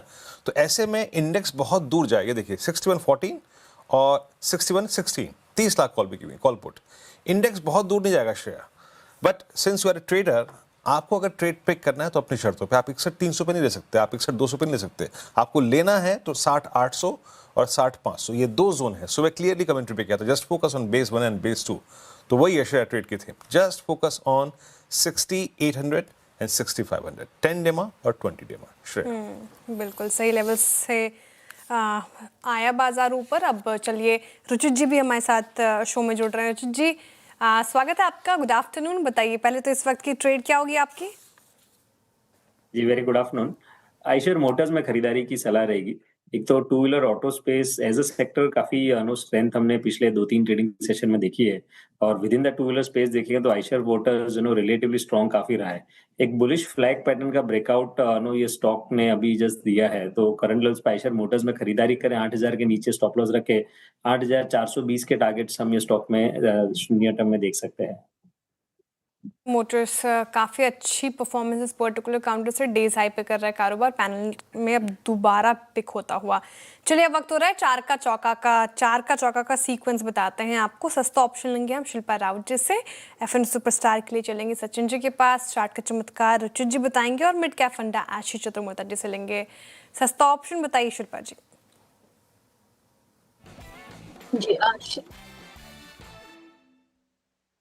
जी श्रेया, यहाँ पे यूपीएल पे ध्यान है। यूपीएल में भी मोमेंटम स्ट्रॉन्ग है। 660 का कॉल ऑप्शन जो रफली 14 रुपए 80 पैसे पे वो ट्रेड कर रहा है, इसमें पार्टिसिपेट कीजिए।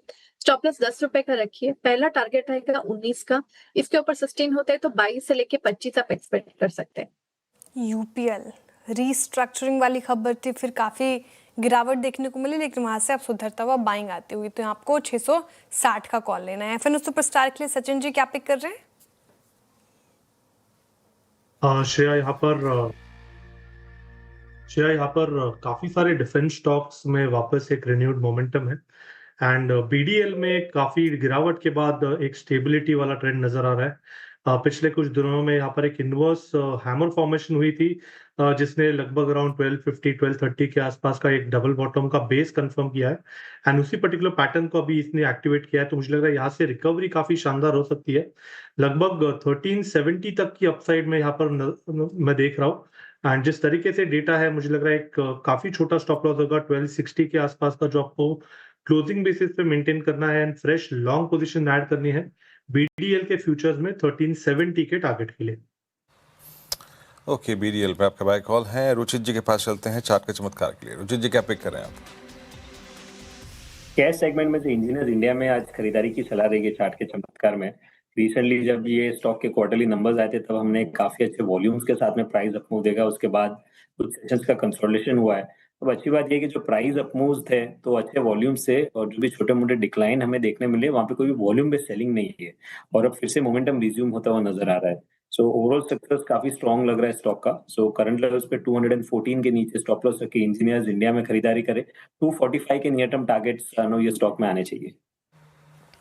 ओके, ये एल पे आपका बाय व्यू है 225। आप चलते हैं आशीष चतुर्वेदी जी के पास आज की मिड कैप फंडा कॉल के लिए। आशीष जी क्या पिक कर रहे हैं?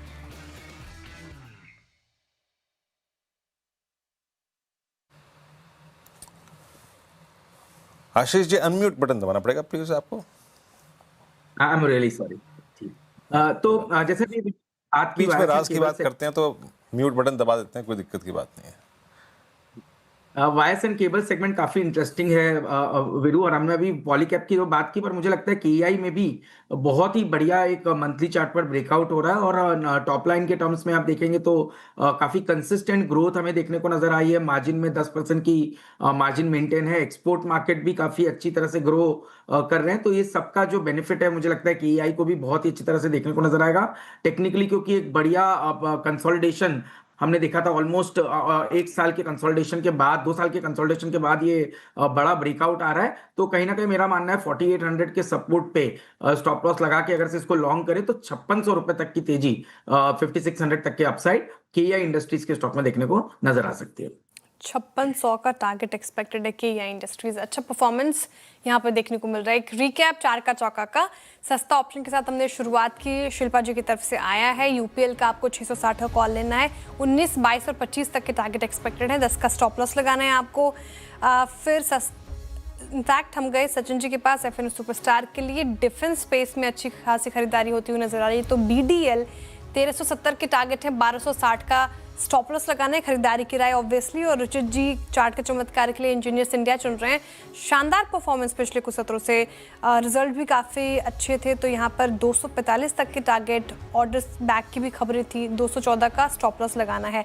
और मिड कैप फंडा के लिए KEI इंडस्ट्रीज चुना है, वाई स्पेस से 5600 के टारगेट हैं और 4800 का स्टॉप लॉस लगाना है। अच्छा एक बार डिफेंस स्टैक रखिएगा स्क्रीन पर। जिस तरीके से BDL, BEL डेटा पैटर्न चुना गाबा सर ने, शानदार मूव्स और इंडिया इजराइल डिफेंस डील की खबरों के बीच ये डिफेंस स्पेस में हम अच्छी खासी तेज़ी देख रहे हैं।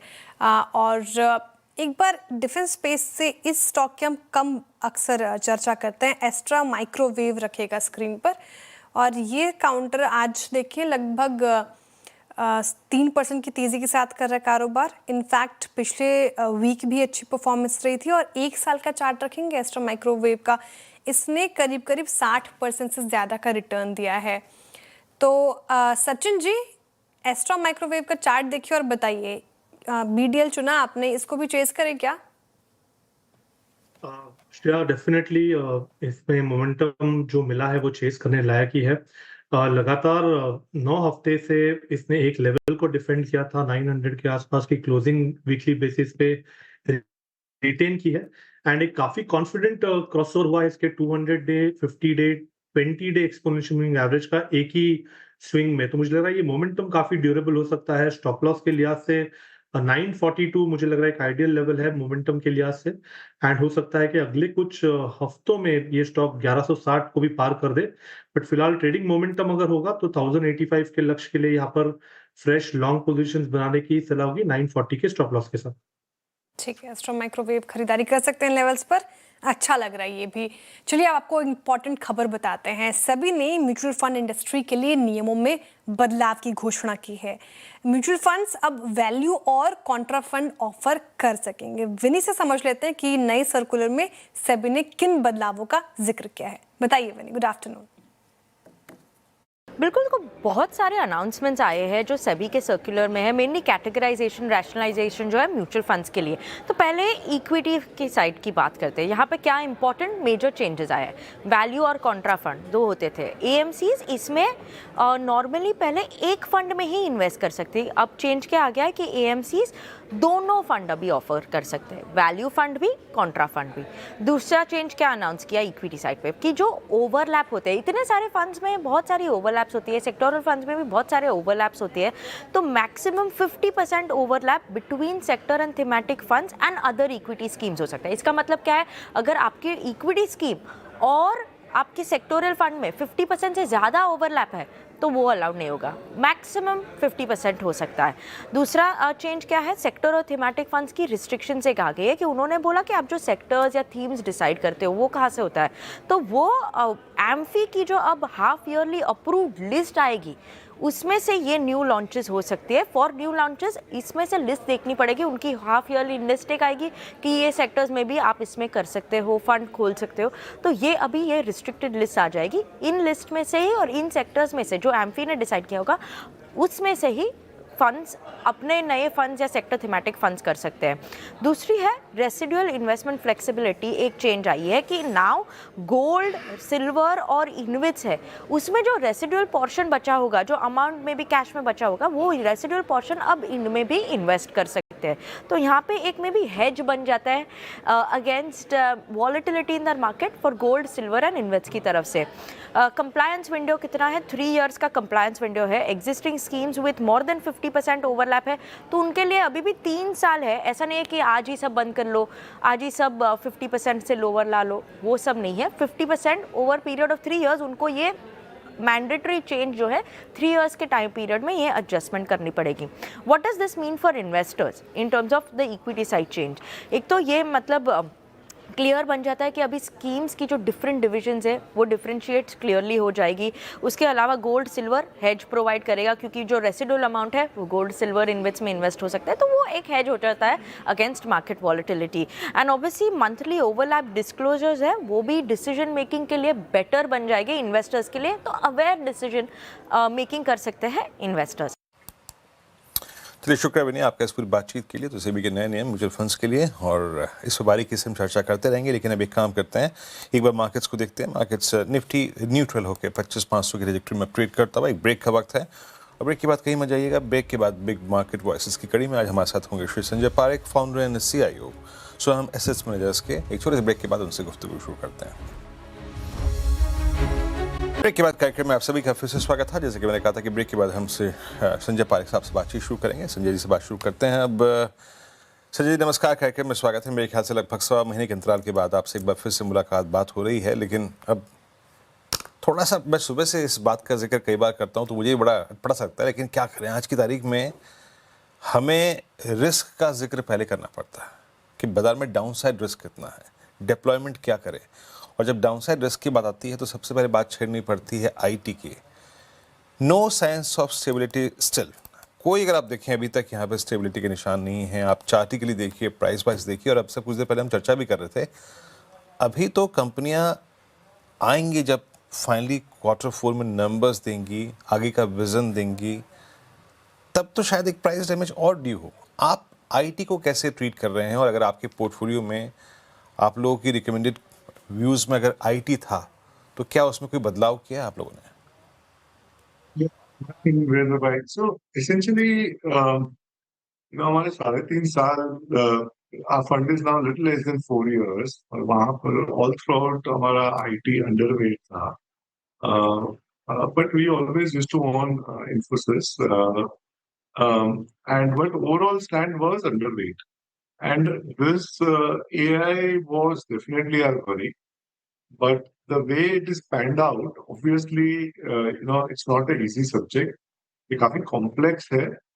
यहाँ positives भी है IT companies के लिए in terms of नई opportunity, and negatives भी है in terms of some part of the revenue can get cannibalized. So, while we heard the AI companies and how उनके productivity से काफी काम जो सॉफ्टवेयर कंपनी कर रहे हैं उनको बहुत ही स्पीड से, हाई प्रोडक्टिविटी से कर लेंगे, बट ऑल थ्रू आउट अगर आज आप एनवीडिया के भी सीनियर जो थे उन्होंने भी बोला कि आपको IT कंपनी की जरूरत रहेगी, but the other side is that one of the view was that के फिर भी अगर longer term terminal growth rate नहीं रहा तो what is the right valuation? So market is trying to find out now at valuations have become very attractive.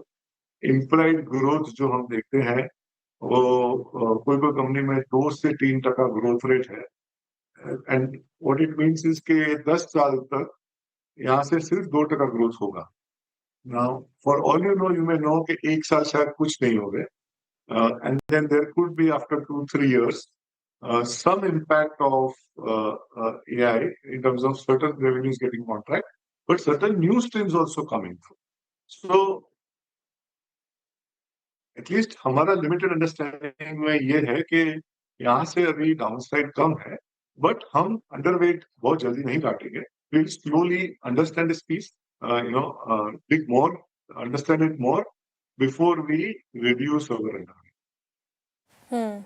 काफ़ी कुछ तस्वीर साफ होने बाकी है IT स्पेस को लेकर। AI किस तरीके से यहाँ पर असर डालेगा वो अभी भी साफ होना बाकी है। तो फिलहाल ये व्यू आपका IT पर।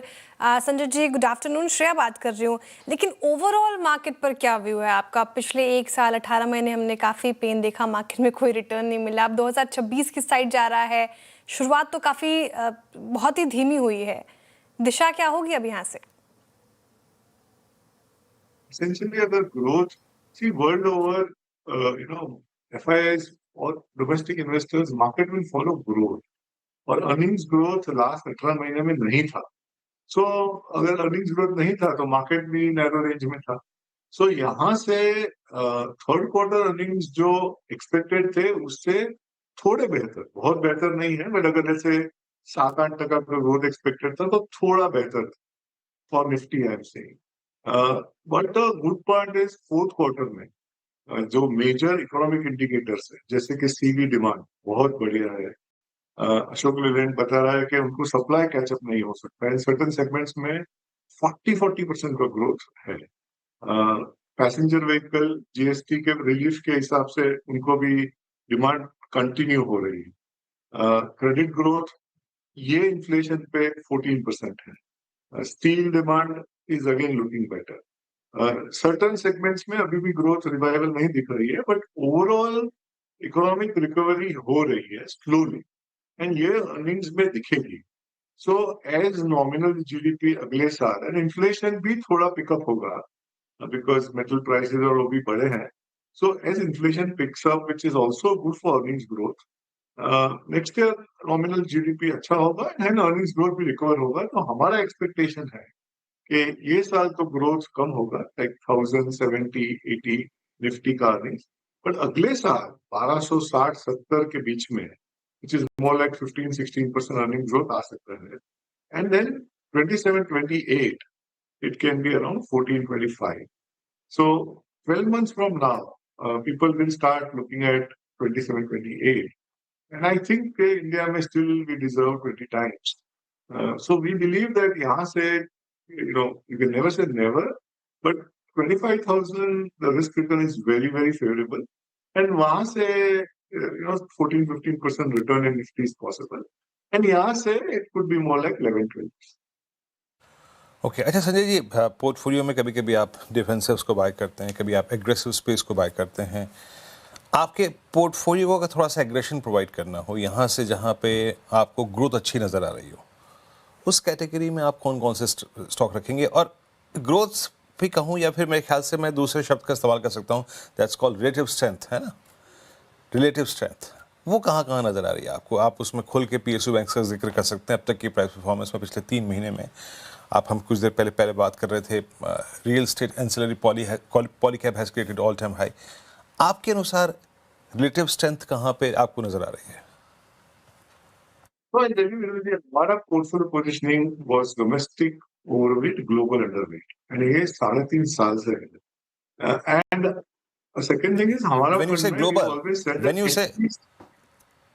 से ग्लोबल मेटल्स पे क्या व्यू होगा? Yeah, so I will come to each of them, Virendra ji. So okay. Metal is while global thing, but we are overweight, and because at least aluminum में we don't see China being a risk in terms of dumping. So हमारा overweight है metals में. Vedanta is a big overweight for us. But overall our stand was domestic overweight, global underweight. And उसमें हमारे पास आज domestic discretionary है, वहां पर हम माइंड ओवरवेट है. फाइनेंशियल्स लार्जर बैंक्स हैं, all the 4 larger banks we have. And then in PSU of course SBI has worked well for us, Axis has worked well for us.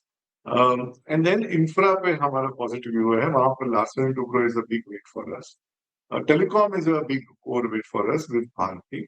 And then NBFC में हम लोग positive है, जहां हमारे पास Bajaj finance है, India shelter है, broking में angel हमारे पास है, रियल एस्टेट में हमारे पास डीएलएफ है, पोर्ट में Adani port is what we have.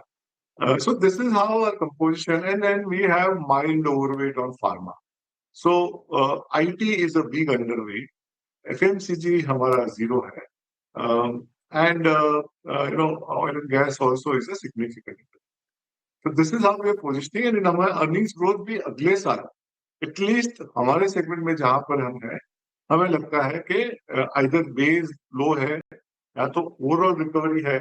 Banks में एनआई ग्रोथ अच्छा होगा बिकॉज इंटरेस्ट रेट्स हमारे हिसाब से बॉटम हो गए हैं. लोन ग्रोथ अच्छा हो रहा है, तो लार्जर बैंक्स 15-16% ग्रोथ कर लेंगे. एनबीएफसीज भी थोड़ा ज्यादा ग्रोथ करेंगे, हमें लगता है Bajaj finance can grow 20-22%। Discretionary में महिंद्रा मारुति जो हमारे पास है, that we believe we continue to show good demand. So overall हमें लगता है एटलीस्ट हमारे सेगमेंट में earnings growth will be better for 20 next year.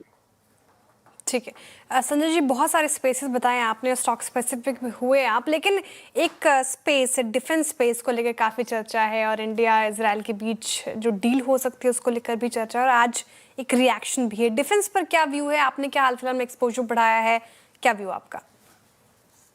No, so we don't have a direct defense play.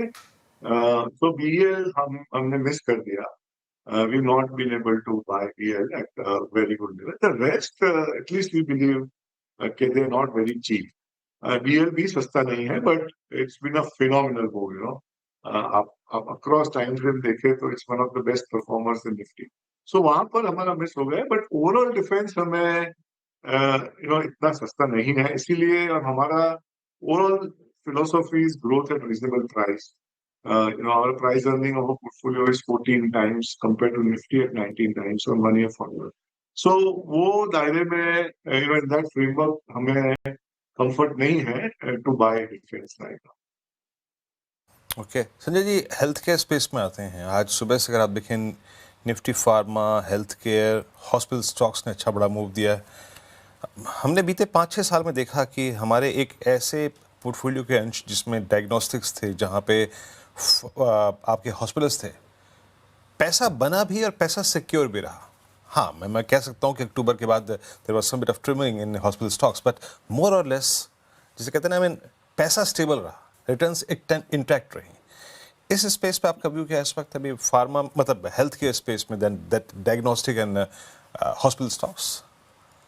No, they are definitely, आपने सही बताया, वो steady है, पेनिट्रेशन लेवल बहुत स्कोप है, ऑक्यूपेंसी लेवल की बढ़ने की और गुंजाइश है, and it's a steady sector जो इंसुलेटेड भी है, डोमेस्टिक भी है, सो वहां पर surely there are opportunities, unfortunately हमारे पास नहीं है, but for sure at a price we will look to participate in the healthcare space. It could be a diagnostic or it could be a hospital. Health care space और pharma. अच्छा Sanjay ji, eternal, Swiggy, Nykaa, ये सारे जो new age stocks हैं, इस पर क्या view बन रहा है? क्योंकि हाल फिलहाल में जिस तरीके से कंपटीशन की बात आई है, क्विक कॉमर्स स्पेस में थोड़ी दिक्कत है, वही दूसरी इंटरनेट कंपनीज अच्छा परफॉर्म कर रही है, तो पूरा अगर मैं पूरे बास्केट पर आपकी राय जानना चाहूँ तो क्या होगी? I think they have corrected quite well. I mean, Nykaa is different, but if you take the food delivery and quick commerce space, वहाँ पर competition definitely intense हो रही है। Zomato के ट्रांसक्रिप्ट में भी अगर आप देखें तो लोग बोल रहे हैं कि कंपटीशन बहुत इंटेंस हो रही है। फूड डिलीवरी अभी स्टेडी ग्रोथ है, 18-20% का ग्रोथ होगा, मार्जिन भी शायद वहाँ स्टेडी हो जाएंगे, बट क्विक कॉमर्स में ग्रोथ जहाँ बहुत ज्यादा था, वहां पर कंपटीशन बहुत इंटेंस है, यही उनका ही नैरेटिव है। So with that at least this 100% growth rate for long number of years, we need to watch and honestly हमें नहीं पता कि 3-3, 4-4 साल 100% ग्रोथ आएगा कि नहीं क्विक कॉमर्स में।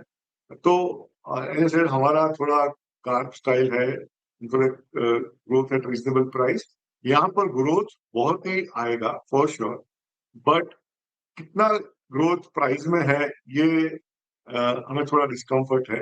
Having said that, they reacted quite well and at a price they will look very attractive and it could be very near to the current price.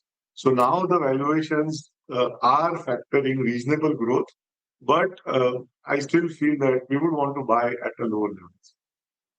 ठीक है, ओके, शुक्रिया संजय जी आज हमारे साथ जुड़ने के लिए और इतने अच्छे तरीके से सारे सवालों के जवाब देने के लिए। सर बहुत शुक्रिया आपके वक्त के लिए जी। क्लोजिंग की तरफ बढ़ रहे हैं और निफ्टी जहां फ्लैट क्लोज होने की तैयारी है, हालांकि निचले स्तरों से इसने 95 पॉइंट सुधर कर क्लोजिंग दिखाने के अभी फिलहाल तो संकेत दिए हैं, लेकिन बैंक निफ्टी लेकर आई है, यहाँ पर अच्छी रिकवरी के संकेत है और काफ़ी अच्छा रिकवर होकर बैंक निफ्टी अब क्लोज होने जा रहा है। इनफैक्ट ब्रेथ भी आप देखें तो यहाँ पर भी अच्छी खासी रिकवरी देखने को मिली है। तो क्लोजिंग स्ट्रैटेजी क्या होनी चाहिए वीरेंद्र जी? कल के लिए फ्राइडे का सेशन है, कल का आखिरी कारोबारी सत्र इस हफ्ते का, कैरी करें या फिर वेट करें जिस तरीके से पिछले कुछ सत्रों में निफ्टी ने बिहेव किया है, क्या strategy?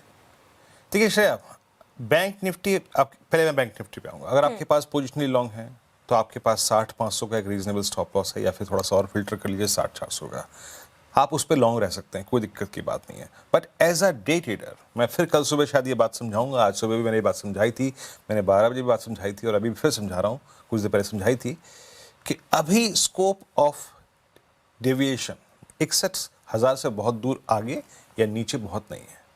So as a day trader आपको उसी चीज़ पर फोकस करना है, रिट्रेसमेंट टुवर्ड्स 61,800, 700, 500 उस पर फोकस करना है। ये ट्रेड आपको, अगर आप संयम रखते तो मिला है, अगर आपने सुबह खुलते ही ले लिया होता तो ये ट्रेड आपको नहीं मिलता। संयम से मिला है आपको निफ्टी बैंक पे trade, and same is the, तो ये व्यू है यहाँ पर। डे ट्रेड कल देखेंगे और पोजिशनली आप लॉन्ग रह सकते हैं। निफ्टी पर पोजिशनली लॉन्ग का केस नहीं है। मैंने सिंपली कहा था सुबह क्लोजर टू 580, 590, 600, 619 इस ट्रेजेक्टरी में आपको एक सेल ट्रेड लेना है, या फिर अपने प्रॉफिट्स को बुक करके एक शॉर्ट की अपॉर्चुनिटी देखनी है। आपको लॉन्ग करना है संयम के बाद। I will take long at my price. क्या था वो? बेस 1 स्क्रीन पे लिखाइएगा फिर से 421।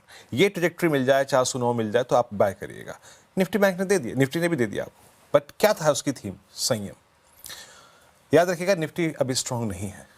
हम अभी भी इस प्राइस पे 491 पे बंद हो रहे हैं 25,500 के नीचे, लाइकली बंद होंगे। हम बंद हो रहे हैं 150, 10, 20 के नीचे। हम बंद हो रहे हैं 25,500, 600, 700 के 3 कॉल आइटम्स के जोन के नीचे। सो अभी हम स्ट्रांग नहीं है, बट हमने एक कमजोर इंडेक्स पे पुल बैक ट्रेड निकाल लिया। एक बात याद रखिएगा Shreya, fear of collapse in Nifty still persist. अभी भी निफ्टी में कोलैप्स होने के बहुत स्ट्रॉन्ग चांसेस हैं, और याद रखिएगा कल सुबह भी अगर बेस 1 टूट गया एक बार के लिए, that 421 and 373, 380 more or less वही जोन, शायद 200 डेमा कभी भी खुला हुआ है। और मुझे पता नहीं क्यों लग रहा है कि that's a unfinished business. Nifty एक बार जरूर जाएगा 200 डेमा की ट्रेजेक्टरी में प्राइस कंफर्मेशन लेने के लिए। So 234 is open, but short नहीं कैरी करेंगे, इंट्राडे शॉर्ट पे फोकस करेंगे। No carry trade on Nifty. Shreya, okay, no carry trade on Nifty. तो फिलहाल ये निफ्टी और बैंक निफ्टी पर व्यू हो गया, लेकिन डीलर्स स्टॉक स्पेसिफिक कौन से स्टॉक्स चुन रहे हैं वो समझ लेते हैं। नूपुर से, नूपुर बताइए डीलर्स की तरफ से कौन से स्टॉक्स आए हैं? बिल्कुल, सबसे पहले आपको नज़र रखनी है निफ्टी CPSE इंडेक्स पे। यहाँ पे देखें तो एक अच्छा रिवर्सल आपको नजर आएगा, और इनफैक्ट PSU जो है वो डीलर्स की लिस्ट पे बरकरार है। यहीं पर आपको इंस्टीट्यूशनल बाइंग जो है फिलहाल देखने को मिल रही है।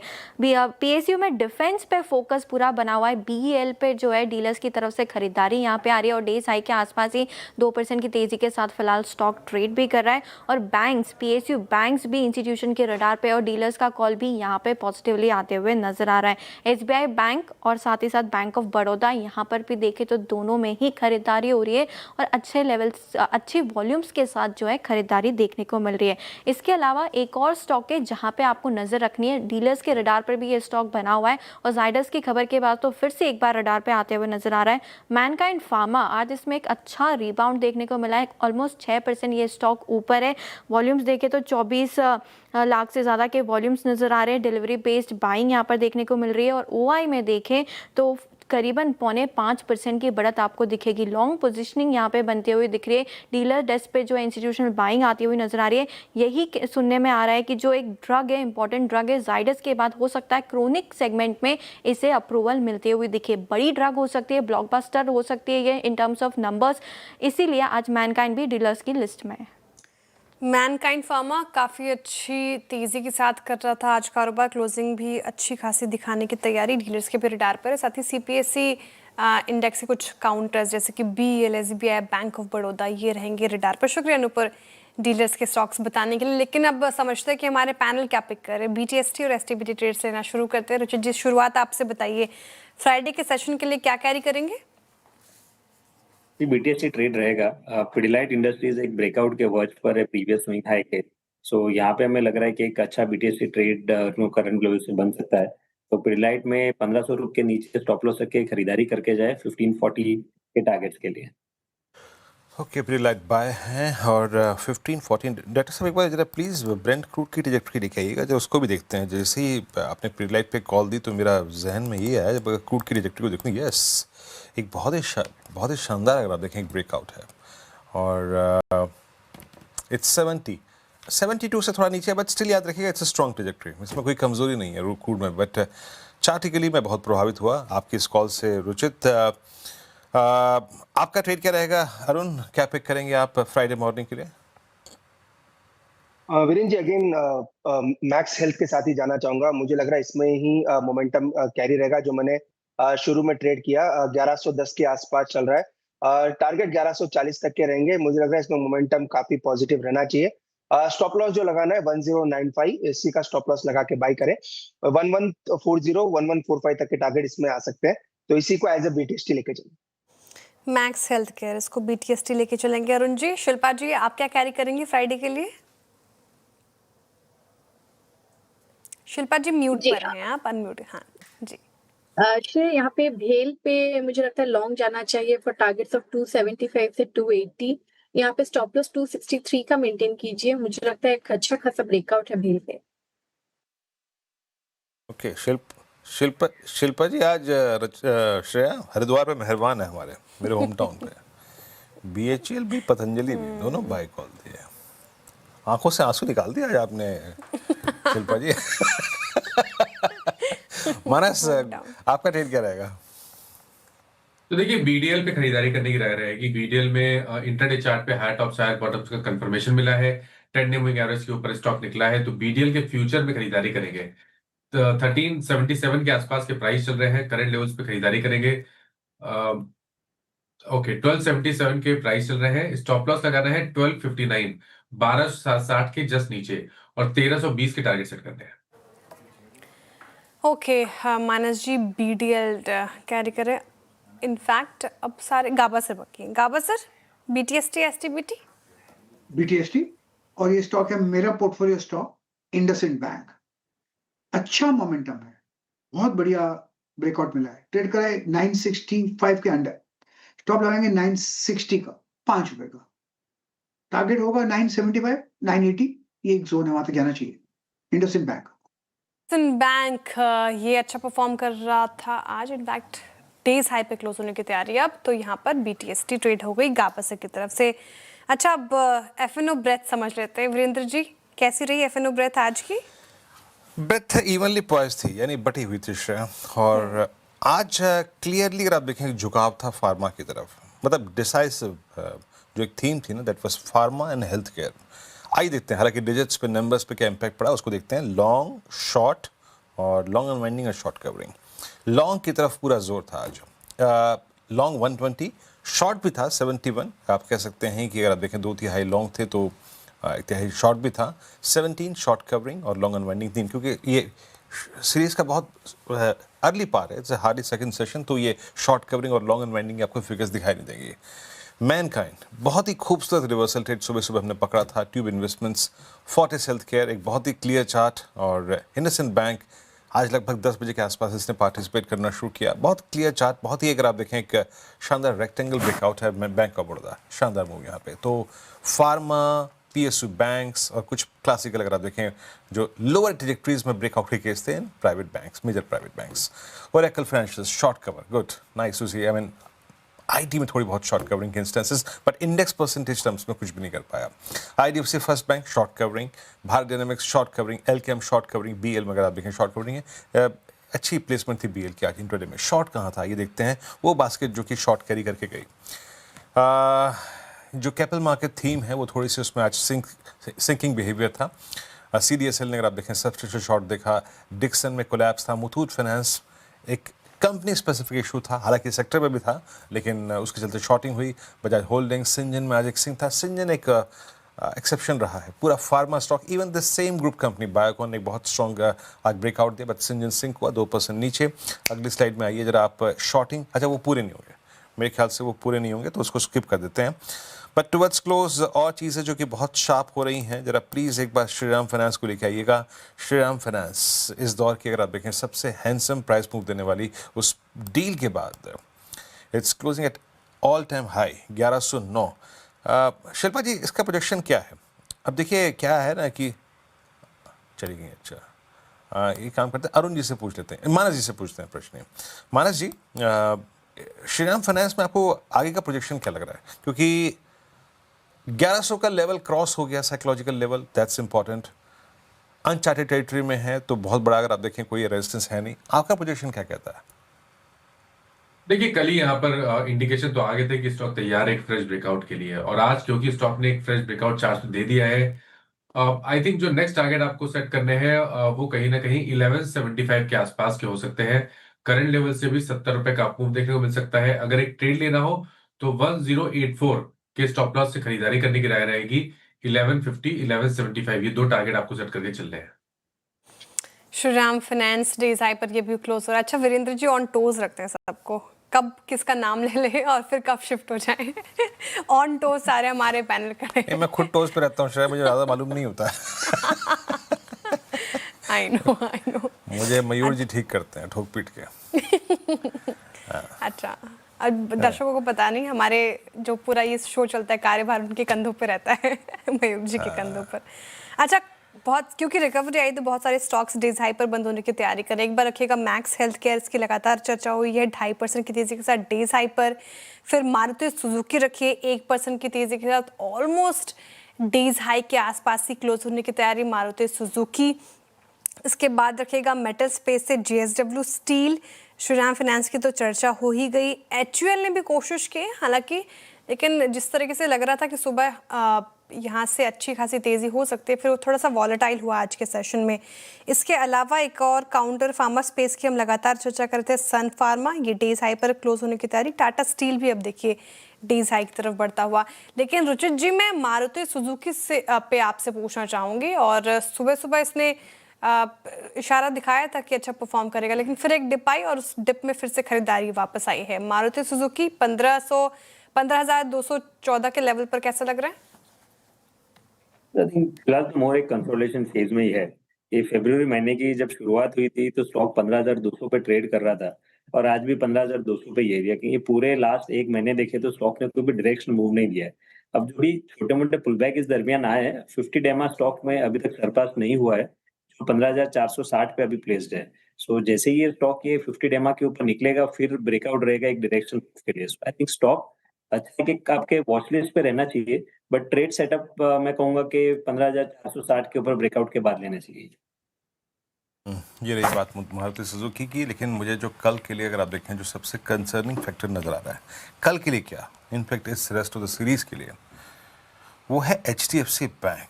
HDFC बैंक डायरेक्टर साहब लिखाइएगा, पूरी फरवरी के सीरीज में नॉट अ सिंगल डे ये स्टॉक 20 डेमा के ऊपर आया, नॉट अ सिंगल डे।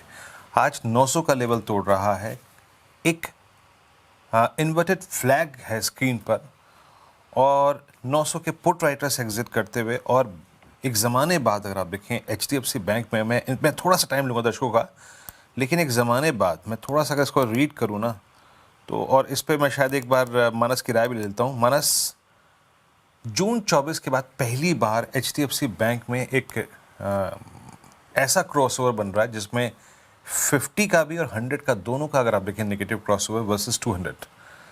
मानस, ये क्या प्रोजेक्शन है और निफ्टी बैंक को कितना परेशान करेगा HDFC बैंक अभी? देखिए अगर हम पिछले करीब 7-8 हफ्तों की बात करें तो बैंक निफ्टी को ज्यादा परेशान नहीं किया HDFC बैंक ने। HDFC बैंक में गिरावट देखने को मिली, लेकिन बैंक निफ्टी में उस तरह की गिरावट देखने को नहीं मिली है। ये सही है कि HDFC बैंक ने 100 वीक मूविंग एवरेज ब्रेक किया है, जो कि डेफिनेटली कंसर्निंग है। लेकिन फिर भी अगर आप देखें लॉन्ग टर्म चार्ट पे तो 875 से 850 इस रेंज में मल्टीपल सपोर्ट दिखते हैं। तो मेरा समझना है कि शायद यहाँ से बहुत बड़ी गिरावट देखने को नहीं मिलेगी। आपको शॉर्ट नहीं बनाने हैं, लेकिन खरीदारी भी नहीं करनी है। अभी खरीदारी ना करें, जब 20 डे मूविंग एवरेज के ऊपर निकले अभी के लिए, जो कि 925 रुपए है, तभी खरीदारी करेंगे, उससे पहले खरीदारी नहीं करेंगे। लेकिन शॉर्ट करने की राय नहीं रहेगी स्टॉक में। अच्छा, HDFC बैंक अभी फिलहाल शॉर्ट नहीं करना है, आपको ये स्ट्रैटेजी अपनानी है। अच्छा, इस बीच NSE के CEO कह रहे हैं कि F&O वॉल्यूम में काफ़ी असर पड़ेगा जब 1 अप्रैल से वो टैक्स हाइक जो है वो लागू होगा, तो वॉल्यूम में काफ़ी असर पड़ेगा। एंजल वन का तो वो स्प्लिट था। BSE, अब देखिए इस खबर के बाद जैसे कि कहा उन्होंने, थोड़ा सा फिर से डेंट पड़ा है, एकदम से नीचे आया। BSE फ्लैट कारोबार करता हुआ नजर आएगा। आपको सट्टेबाजी पर अंकुश लगाने के लिए काम लगातार होता रहेगा, क्योंकि इन्वेस्टर्स के, ट्रेडर्स के हितों के लिए ही कदम उठाए जाएंगे। और 1 अप्रैल से जो टैक्स हाइक वाला बयान था वो लागू होगा, तो F&O पर जाहिर तौर पर थोड़ा तो असर पड़ेगा। BSE पिक थी मानस जी आपकी, अब थोड़ा सा इस खबर के बाद थोड़ा सा फिसलता हुआ, क्या फ्रेश व्यू? देखिए, व्यू तो पॉजिटिव है। मेरा समझना है कि BSE तैयार है एक मीनिंगफुल बाउंस बैक के लिए। तो अगर आपके पास लॉन्ग पोजीशन है तो होल्ड करेंगे। अगर आपको पोजीशन ही देखना है तो 100 डे मूविंग एवरेज के नीचे स्टॉप लॉस लगाएंगे 2680 का। तो पोजीशन में बने रहे। ये सही है कि 20 डे मूविंग एवरेज को क्रॉस नहीं कर पाया, लेकिन अगर 20 डे मूविंग एवरेज को क्रॉस कर जाएगा तो जो गैप है उस पूरे गैप को फिल कर सकता है, तो बड़ी रैली देखने को मिल सकती है। तो अभी होल्ड करेंगे, बट स्टॉप लॉस 2700 रुपए के नीचे जरूर से लगा के रखेंगे। होल्ड कर सकते हैं, 2700 के नीचे का स्टॉप लॉस लगाएं। BSE पर ये राय हो गई फिलहाल। चलिए अब बढ़ रहे क्लोजिंग की तरफ। निफ्टी फ्लैट, बैंक निफ्टी सॉन्ग को ऊपर क्लोज होने की तैयारी, ब्रेड ठीक ठाक। Over to you Virendra ji, Thursday की क्लोजिंग कैसे रही बिग वॉल पे, समझते हैं आपसे। जी हाँ, थर्सडे की क्लोजिंग बहुत खूबसूरत होती है, चाहे जैसे भी हो, कि शुक्रवार की उसमें आहट होती है। खैर, इसे क्लोजिंग को आप कहेंगे बैलेंसिंग एक्ट, मतलब निफ्टी न्यूट्रल रहा, ना कहीं गया ना नीचे बहुत, अगर आप देखें सिंक हुआ, but still this is a weak trajectory. ये एक बहुत कमज़ोर जोन है जहाँ पे निफ्टी क्लोज हो रहा है। इंट्राडे में शायद आपको दिखाई दे कि जनाब 10 अंक ऊपर है, बट ये एक बहुत ही वीक जोन है। ये वीक जोन है। निफ्टी IT ने सुबह जो एक पुल बैक दिया था वो कन्वर्ट नहीं हो पाया, वो तब्दील नहीं हुआ। हालांकि इंट्राडे में हमने कल और परसों के हाइस को एक बार काटा, बट वो कन्वर्ट नहीं कर पाया, स्ट्रेंथ में कन्वर्ट नहीं कर पाया। Mid cap, small cap slightly अगर आप देखें तो लाल निशान में थे, बहुत गहरे निशान नहीं थे। Advance decline ratio evenly poised था। बट एक बात अच्छी रही, बैंक निफ्टी में अगेन प्रूव हुआ कि ये बहुत स्ट्रॉन्ग इंडेक्स है, और जब इसके अगेंस्ट हर चीज़ कोलैप्स हो रही है, ये ठीक ठाक तरीके से बिहेव कर रहा है। 10 डेमा को एक बार फिर से इसने respect the, but still range bound. आइए अब जरा एक एक करके सेक्टर्स पे। मिड कैप्स में अच्छी रंगत थी, 0.5%, क्योंकि इसने ब्रेथ को ठीक रखा। बैंक्स अच्छा करा उन्होंने आज, मतलब अच्छा इसलिए कह रहा हूँ, क्लोजिंग बेसिस आपको परसेंटेज बहुत बड़ी नजर नहीं आएगी, बट डेरों से कंपेयर करें, इनकी जो वो है ना, जिसे कहते हैं ना, जिस चीज़ में इनकी जान बसी है निफ्टी बैंक की, वो है PSU बैंक्स, 1% ऊपर। Defence space, in the leadership of defence में ये BEL, भारत डायनामिक्स अच्छा किया उन्होंने। कैपिटल मार्केट थी बैकफुट पे थी, जैसे कि शेयर ने आपको अभी एक्सप्लेन भी किया। मेटल्स ठीक ठाक डिसेंट थे। ऑटो इंडेक्स 1% ऊपर था, शानदार मूव यहाँ पे। बट फार्मा आज अच्छा मूव दिया, निफ्टी रियल्टी में अच्छा मूव था। ऑयल गैस बास्केट में 1% का मूव था, और साथ ही साथ कैपिटल गुड्स इंडेक्स में लगभग 3/4% का मूव हुआ। Energy space flat, market shut 25,495 पे 0.05% अगर आप देखें ऊपर रहा। निफ्टी IT 23,575 पे, still no signs of recovery के कोई संकेत नहीं है यहाँ पर। बट आज अगर बहुत ही अच्छे अंदाज में कोई इंडेक्स बंद हुआ है, और शायद उसका इस स्ट्रॉन्ग फेस में बंद होना एक और चैलेंज है सर। जैसे कि मैं शेयर से सुबह बात भी कर रहा था कि जब बाजार के पास बहुत लॉजिक नहीं होते हैं कि क्या खरीदें क्या नहीं खरीदें, तो उस वक्त चलता है फार्मा। आज 22,390 पे शेयर निफ्टी फार्मा इंडेक्स, बता देता हूँ मैं आपको यहाँ पे। आज क्लोजिंग बेसिस पे अगर आप देखें, यस, मेरे ख्याल से ये क्लोज ऑलमोस्ट पैरेलली अलाइंड है जनवरी 26 के क्लोज से, और ये ऑलमोस्ट आप समझिएगा कि जनवरी 25 के बाद का हाईएस्ट क्लोज है। तो फार्मा पे बाजार फोकस कर रहा है। जब तक बाजार इस रेंज में फंसा हुआ है, जब तक कोई बहुत strong earnings based fresh ideas नहीं है, लेट्स फोकस ऑन फार्मा। बाजार ने आज यही किया। शेयर बिल्कुल, जब कोई आइडियाज़ नहीं हो तो फार्मा की तरफ ही जाना बनता है, और वही दिखाया बाजार ने। और क्लोजिंग आपकी स्क्रीन पर है, लेकिन कल का सेशन है, आखिरी सेशन इस हफ्ते का, फ्राइडे का सेशन। मुलाकात होगी हमारे दर्शकों से सुबह मॉर्निंग पैनल में। तब तक के लिए दीजिए इजाज़त, और देखते रहिए CNBC आवाज़। नमस्कार।